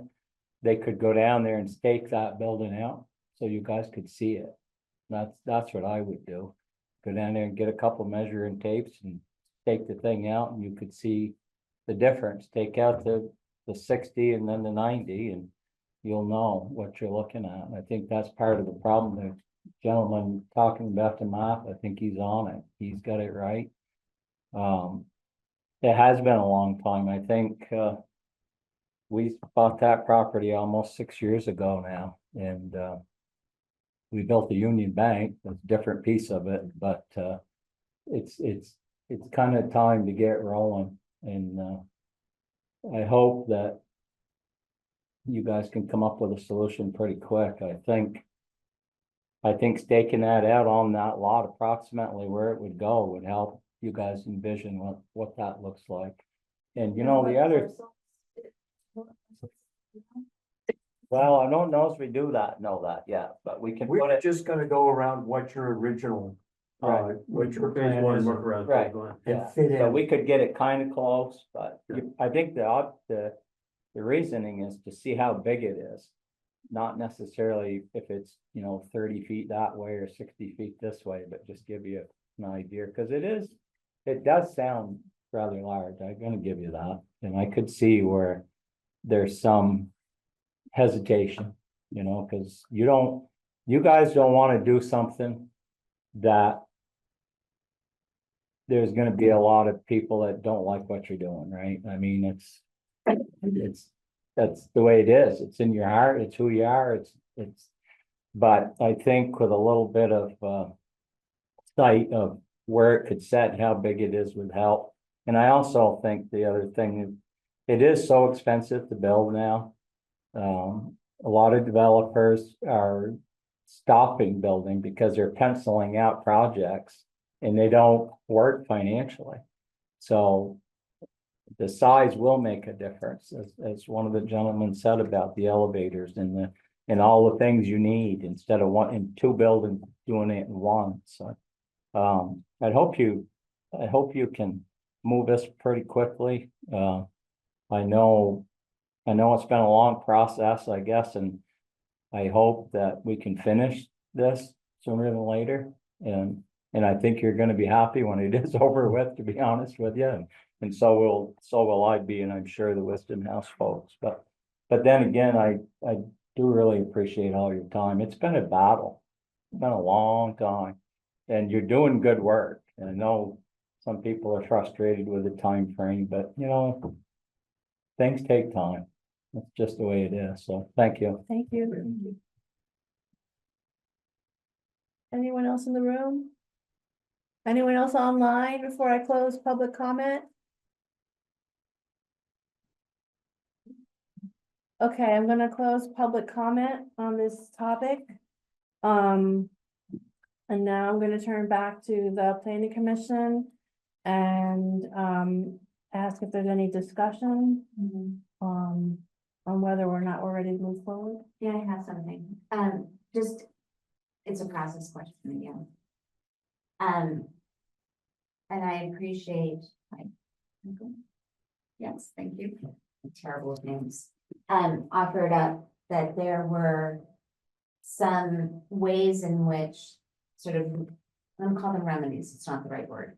Because I'm sure that has a meaning. Procedures that would protect protections that you Right, get into. procedures that would be available. I think that was kind of what I was trying to ask about when I was saying, what is the process? So if we were to say it's 60,000 at the close of this meeting, is there a way for a developer to move forward and ask for something different?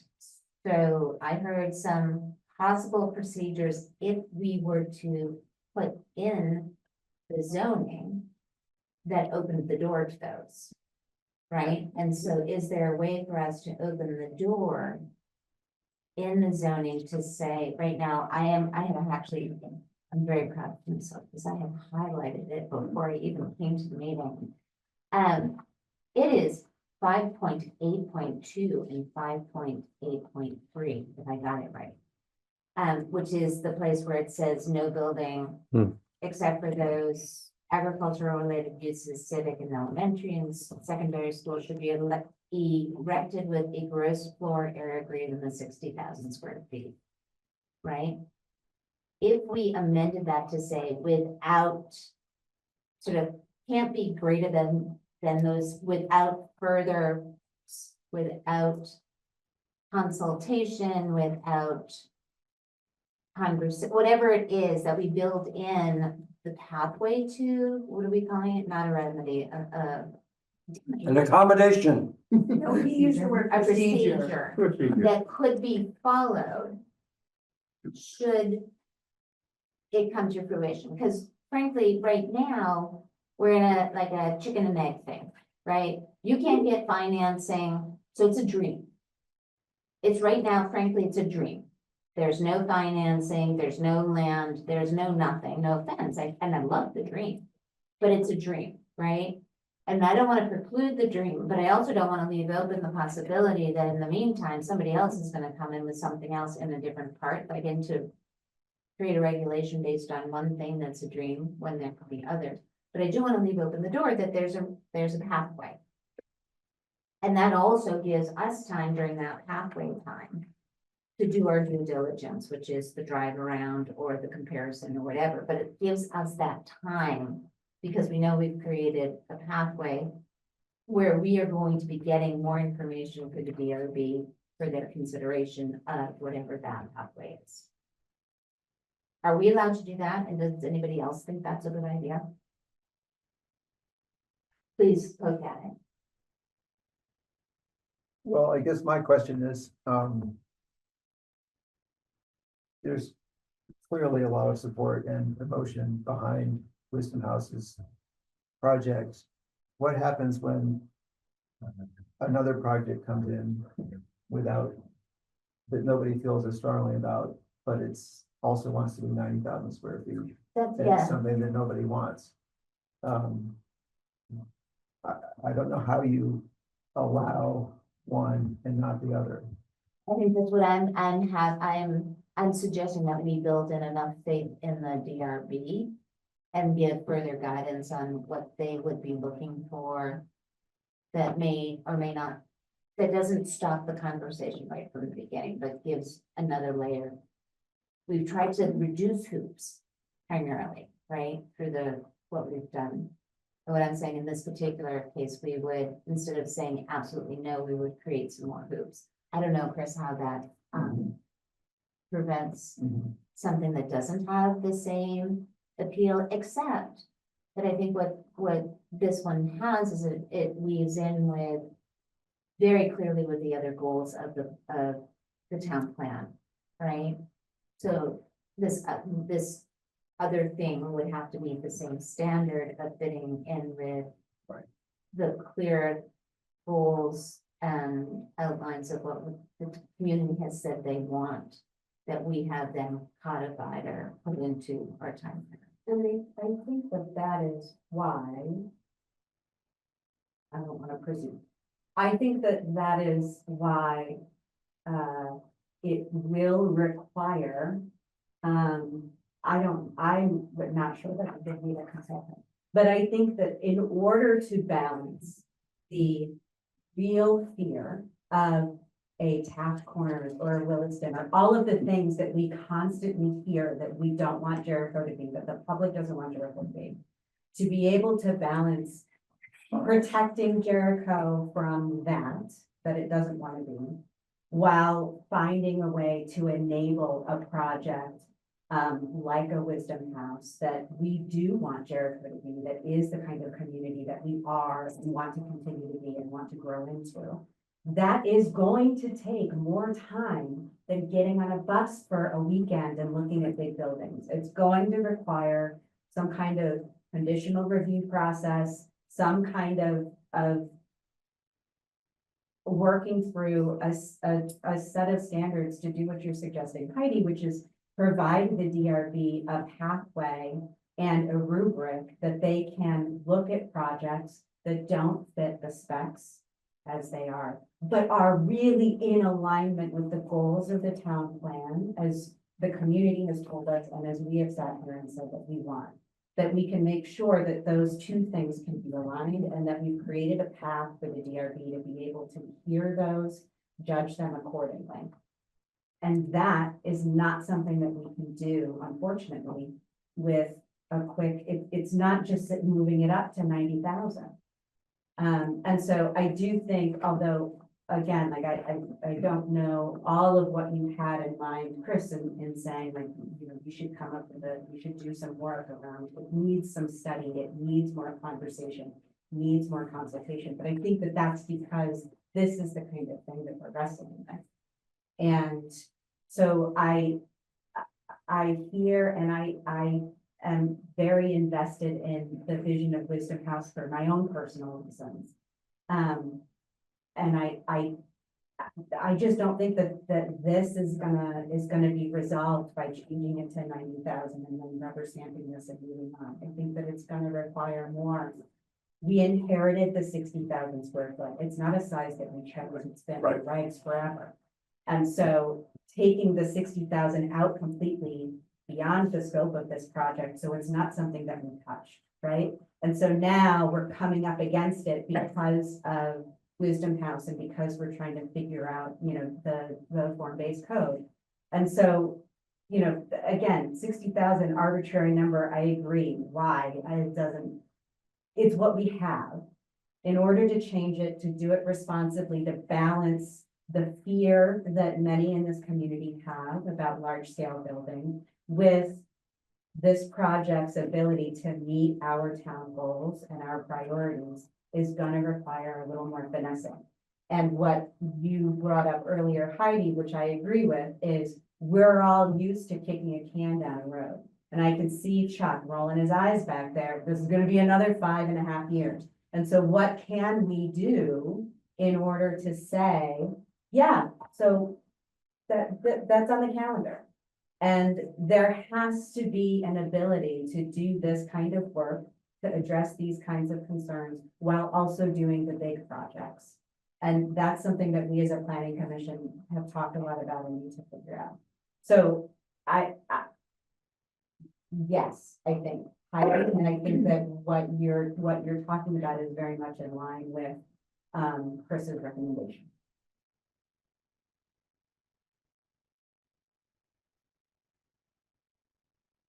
Any other planning commission comments?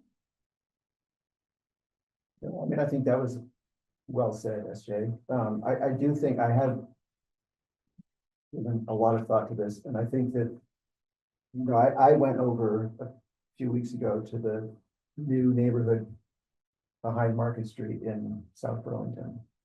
And those buildings are somewhere between, they range from 60,000 to 120,000. And there's, I don't know how many of them are, 5, 6, 7, 8 buildings, I don't know, there's a lot. And so I guess, in walking around that area, neighborhood, those buildings in that context seemed fine. But my question is that I haven't been able to answer for myself is, what would those feel like if they were in Riverside? Because the scale is just fundamentally different.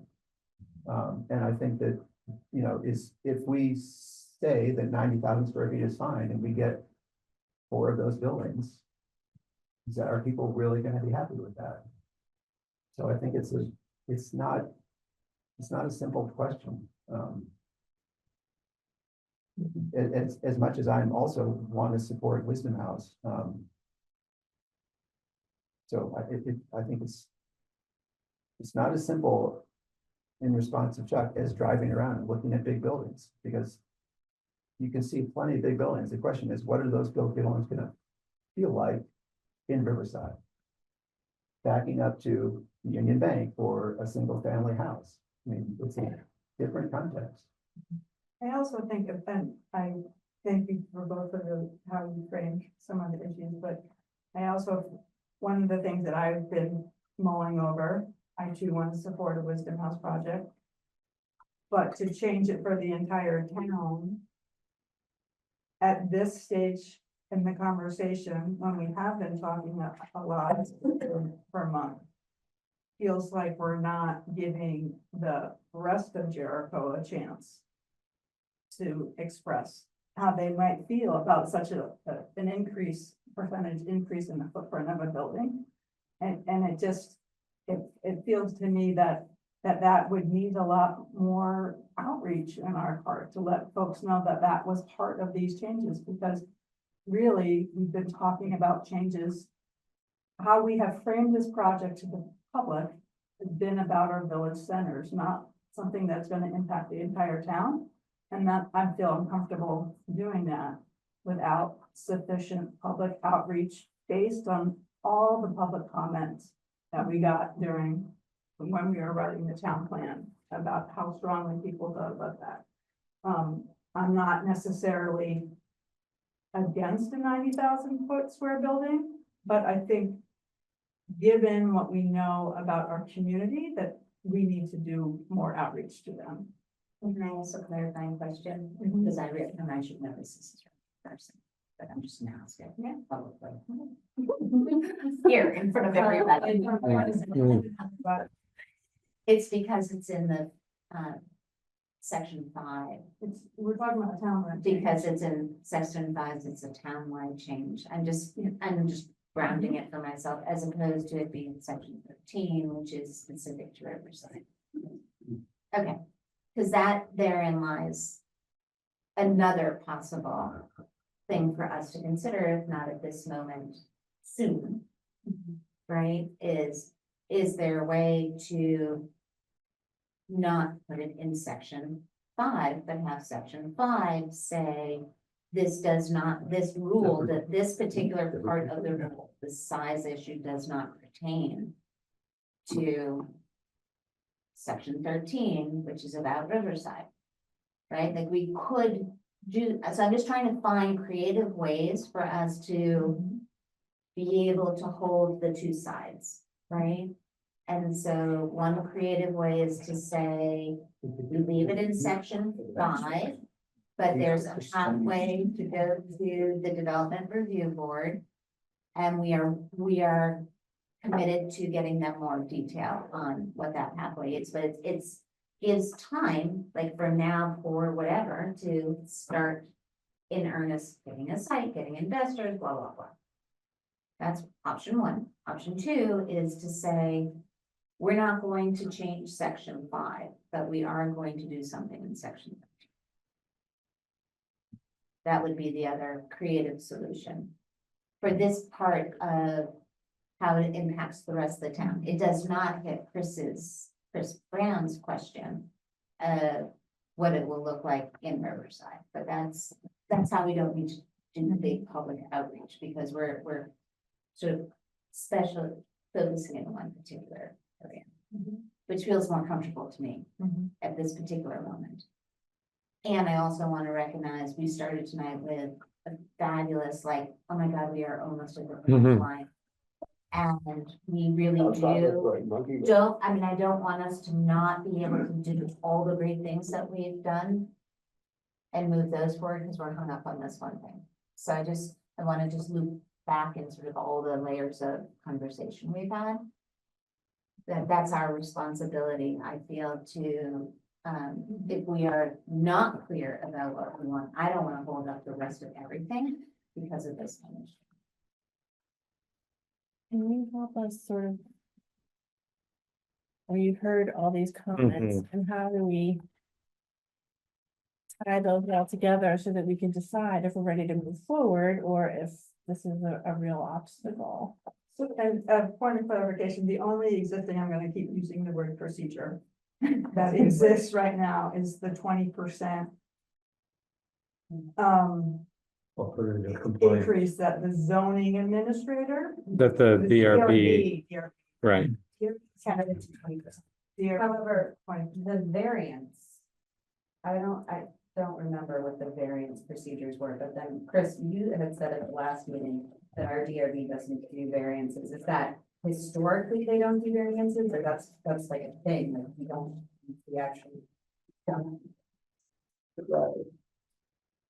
I don't know Okay. what it is, but it was, and I've heard that from, I think David White and Chris, and also, but I've heard it from someone on the DRB, they said we don't do variances. And I don't know if the variance would get you more than 20%, but okay. Do we have someone in the audience, a community member who happens to know the DRB rules? I think that comment was that the hurdle to get a variance is such that it just doesn't get approved. Yeah. But Can't raise money on that. But the 20% is untested. That 20% discretionary decision Is new. is new and Right, untested. so going back to the Enabling Better Places guide, one of the recommendations in Enabling Better Places is to adopt review criteria that allows for variations that can be either delegated to the zoning administrator or to another body, so that there's a way to get things approved. And the applicant has to request the 20%, right? That's sort of the procedure that when they go. Right, so I'll just read what it currently says now. So it's an alternative compliance granted by the Development Review Board. Additional waivers from the prescribed standards beyond that provided under section 13.1.7.111, which is a list of other types of waivers that the ZA can approve specific to Riverside. Other waivers may be granted by the Development Review Board. Waivers from any non-numerical standard and any numerical standard by no more than 20% of such requirement, or an additional 10% beyond any administrative waiver permitted, blah, blah, blah. Anyway, may be granted by the Development Review Board after review and a public hearing. Decisions by the DRB goes on. But what's important there is that any numerical standard by no more than 20%. is that in the update that we're doing now? This is new language that is not in the existing code. So we could say 25%. You could conceivably say 50%, which if you have 60,000 square feet would give you 90,000.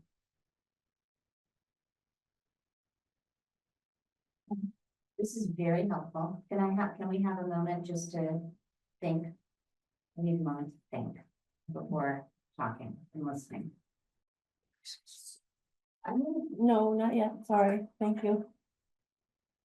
I just want a name for myself. In an inarticulate way. It feels really icky to be crafting regulations around one particular interest. It just feels, I just want a name that I feel conflicted about that. And that the purpose of what we're doing, the source of what we're doing, I think, yes, should be in support of, I think that it's hard because that interest is in alignment with a lot of our goals, both as a planning commission and also I think some of us personally.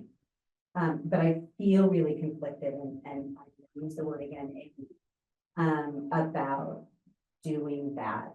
And particularly when that interest, we do have a subdivision for Riverside currently as it is, and that interest isn't there.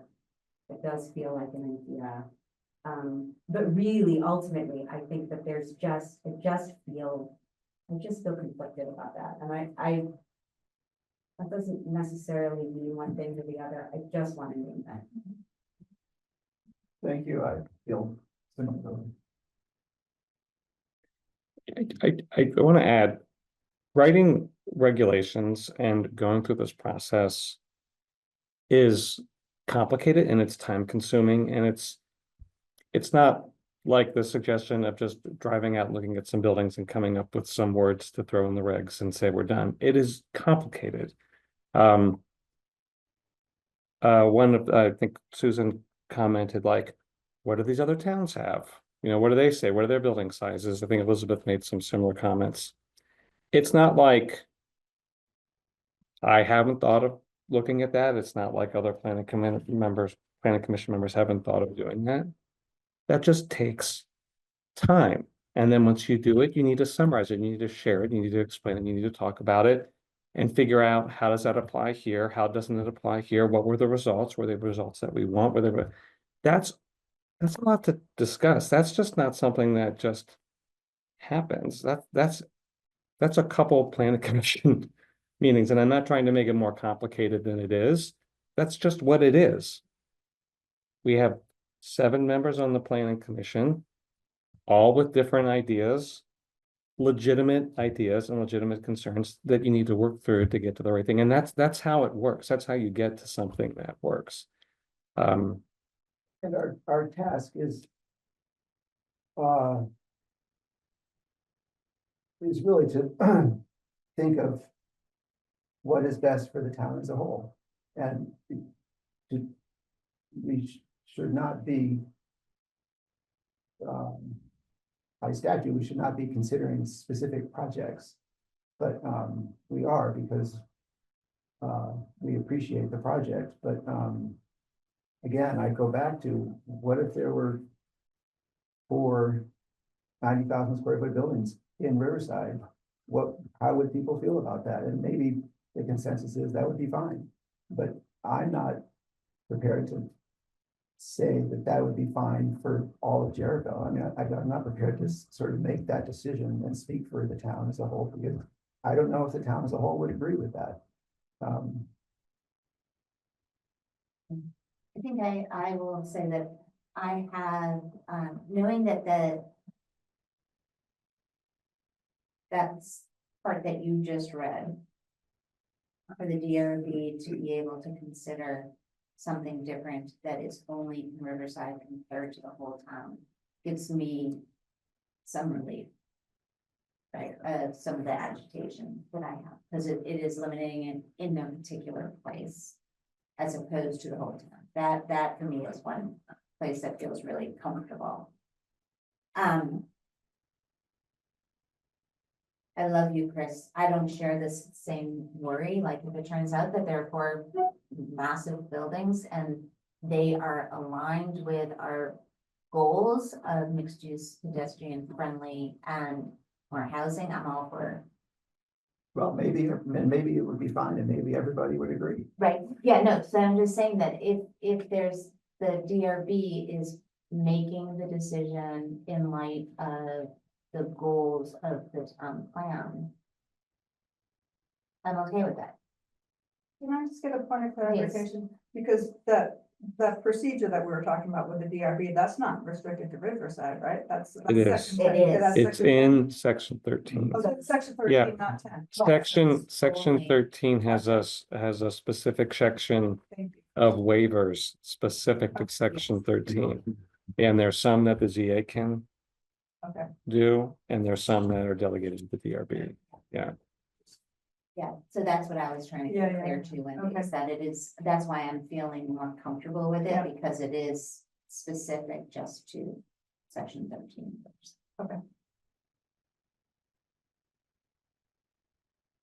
So we need to decide if we feel like we've resolved all of our little internal questions for now, knowing that we want to address some of these things a little more in depth. But based on everything that Chris has given us in terms of reassurances and clarifications, do we feel like we can, make a motion to move this forward to a public hearing, which would be on May 20th? That'd be the next step. For this group.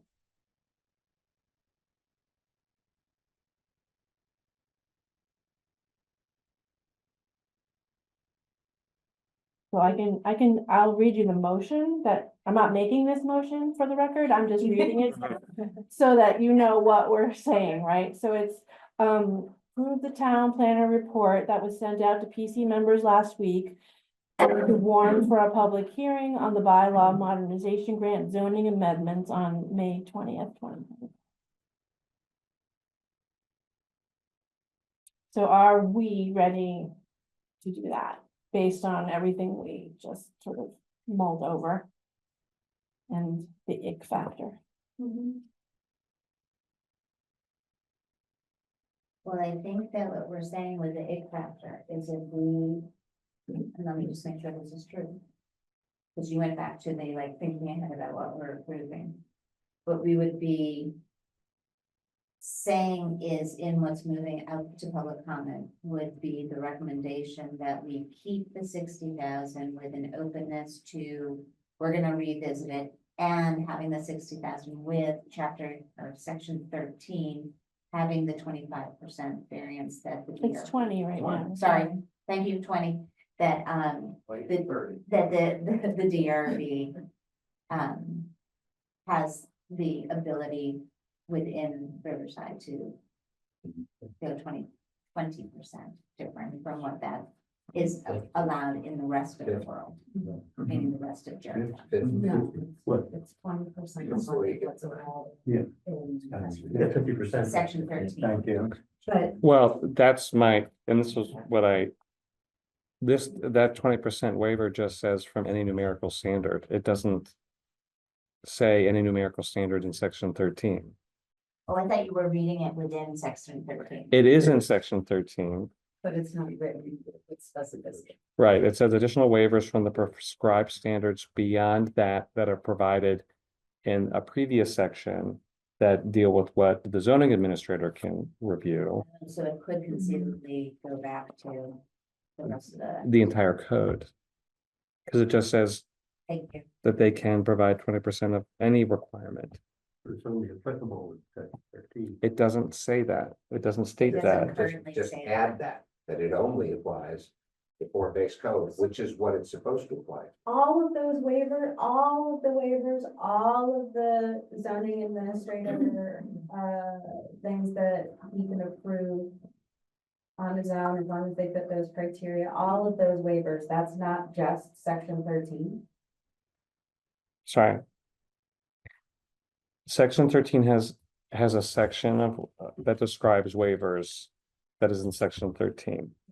And part of it, that's the ZA, is specific to section 13. The section that is for alternative compliance granted by the Development Review Board, it describes relief that the Development Review Board can give, which includes 20% of any dimensional standard. It does not state in that paragraph that 20% is limited to section 13. Okay. Nothing in that statement says it is limited to 13. Correct. We just need to make sure that that paragraph matches the language that the zoning administrator uses. Correct. This section is called administrative waivers, alternative compliance and variances. So it describes all of those types of things that can be applied in Riverside. So if we just said at the end of that sentence, the dimensional standards and waivers in Riverside, Yeah, we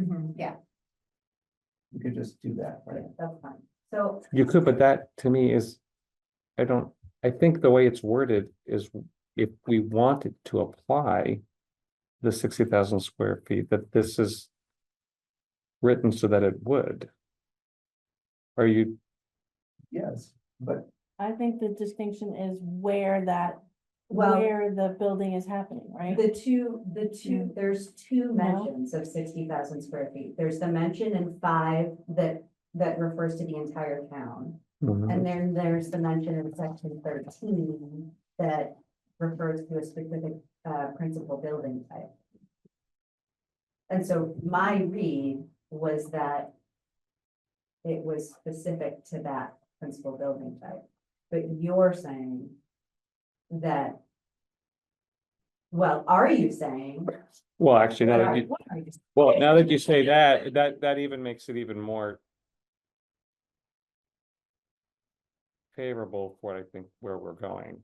Right. Because the 60,000 square feet for a mixed use building is specified. Right, Yeah, so I think that it would refer to that. and so it that- would refer to that, yeah. And that wouldn't be. So there's no ambiguity, I don't think there's any ambiguity about that. Superseded by the 5. Okay.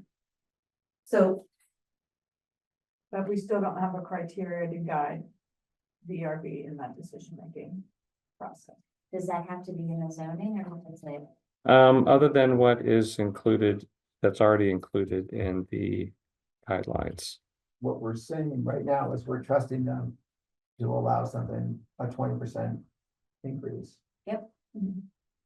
Based on their, this conversation is so hard to have without it in front of me.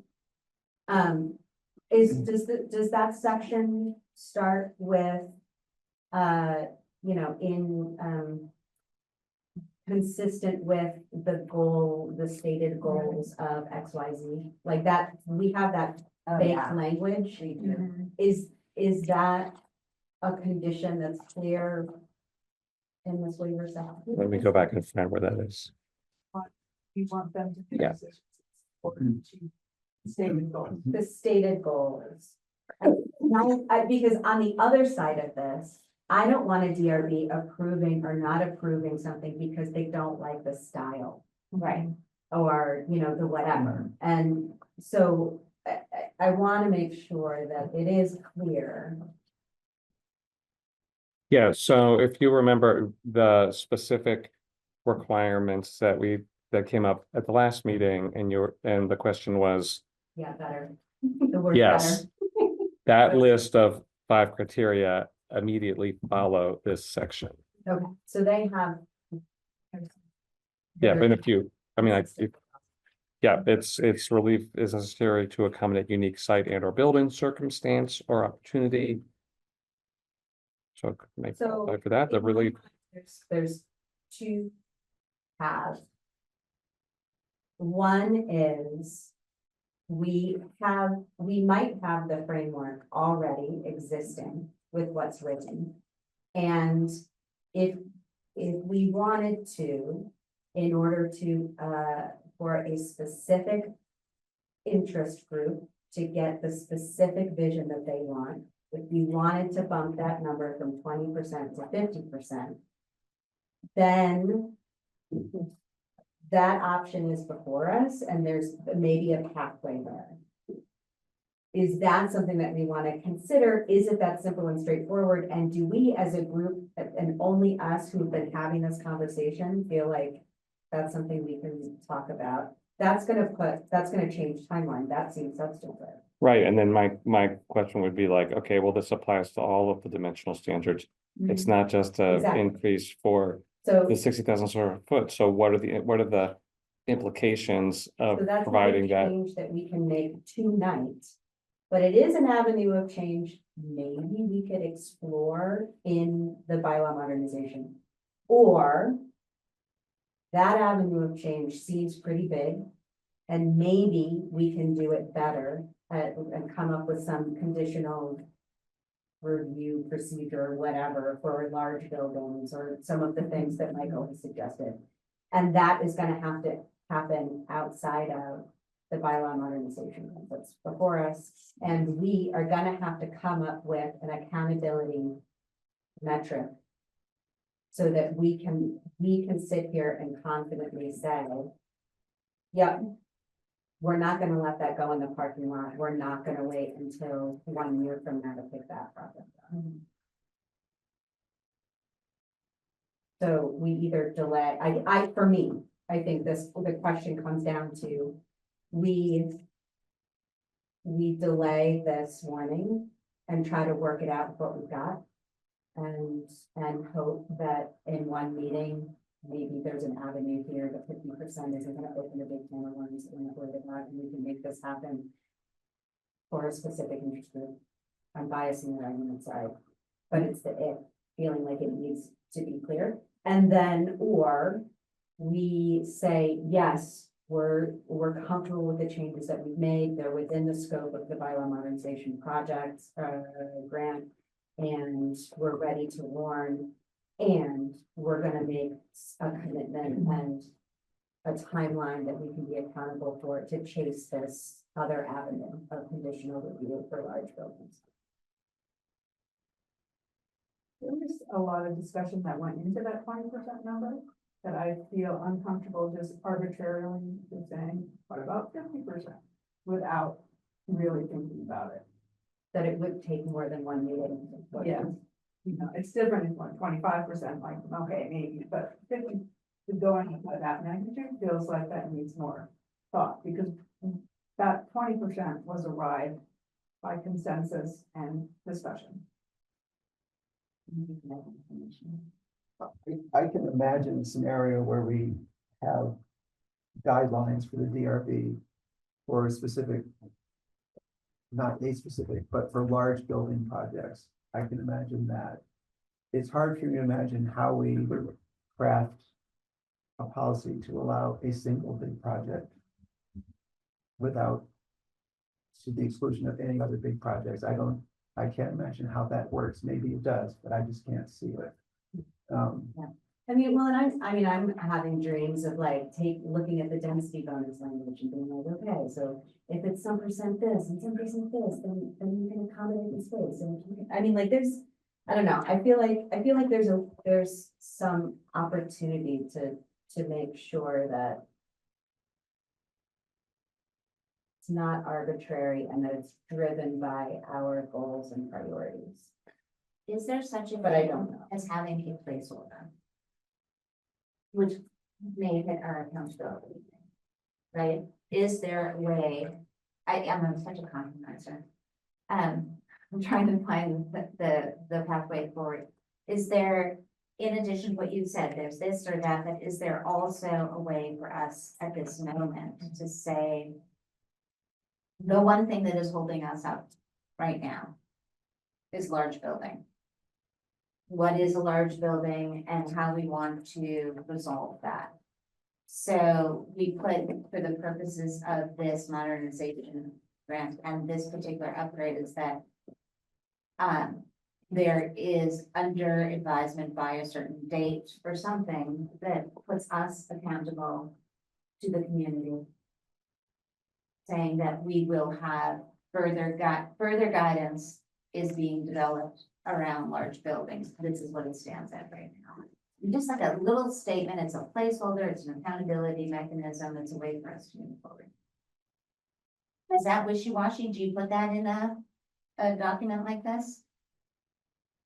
I wouldn't put it in a zoning regulation. Okay. Yeah, I mean, that's more, I think it's more an agreement of the planning commission of what are our priorities and what are we gonna focus on next. Thank you. I think we need to open a door or a window, or we're all gonna just pass out here and not get to a decision. Am I allowed to open a window? You can. Okay.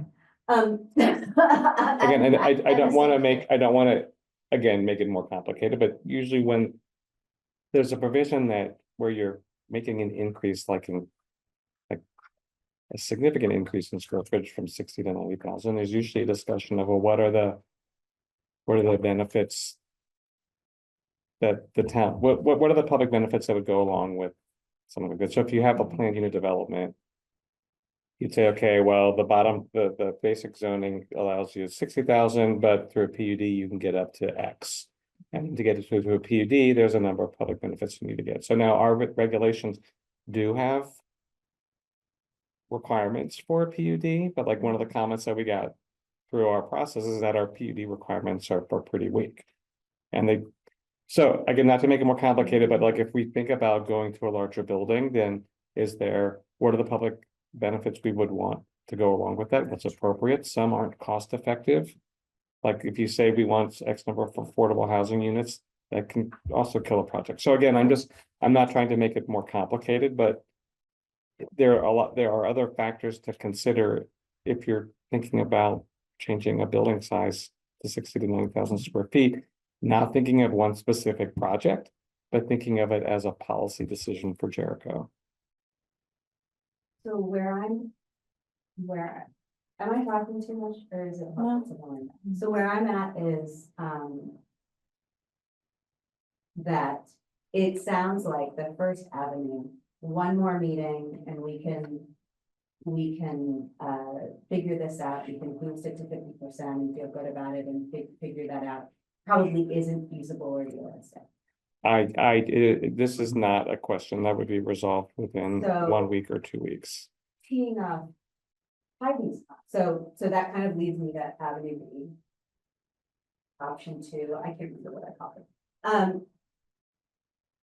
And leaves us with the accountability question. What you said, Heidi, triggers for me, this conversation is gonna continue at public hearing. And the select board is going to have to wrestle with the same concern and the same questions that we are.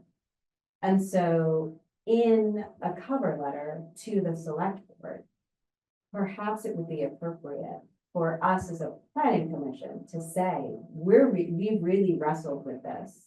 And we're sorry to say that we don't have an answer in what we're proposing here. But this is the work that we're doing, and this is our plan.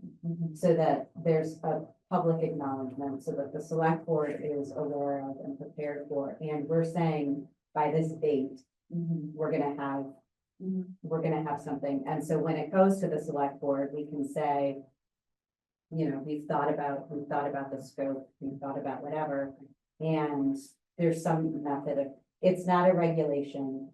It's not exactly, but it is some kind of public timeline and accountability and information that I think the select board is they're gonna be wrestling with these same questions, and I don't think that they're gonna, well, they can make decisions. They can take it back to us, I guess, to rewrite, in which case we're in the same position. So I actually think that is very doable. If we were to move forward with this, and by the time January 19th, or even before then, maybe even by May. Oh my God. That was by June 19th. And maybe even by May 20th, we can have an outline. But I think at least scoping out what it is that we want and figuring out how to get there is something that we can do. And it will likely require the planning commission to have to shift some of its other priorities, that there's also pressure to take on. Well, and I mean, I will say that this conversation and that this effort seems very much in line with the housing project, which is next on the docket, so it doesn't feel that. Well, the other thing, sorry to interrupt, but the other thing that is appealing about that route is that it is a narrow focus. It may be broad, but there is a very narrow question that is being asked. So I think that would help in coming up what the scope is and being very clear on what to look at to inform the decision that's made, and then just being disciplined and not getting distracted. I will volunteer. Cause I'm so good at it. I need your phrase though. I'm good at vision. SJ is really good at like, detail. So between the two, that's like, if I would commit to said commitment, Why don't you open another window and get more air? right? You're doing good. Okay, so Are we ready given for- that, Yeah, I was just gonna say, that's the approach we took in dealing with the residential density question. yeah. So I think we have a model for how that can work. so then I will make a motion to approve the town planner report that was sent out to the members of the planning commission and to warn for a public hearing on the bylaw modernization grant zoning amendments to be held on May 20th, 2025. Is there a second? All in favor? Aye. Thank you very much. Oh, I think you thought it was gonna be a short. I know.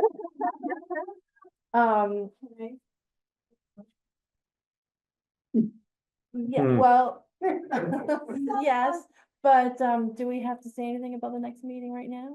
Other than it's No. happening? No. Well, just the next Just- planning yeah. commission meetings May So, 5th. right here, next Tuesday, same place, same time, next Tuesday.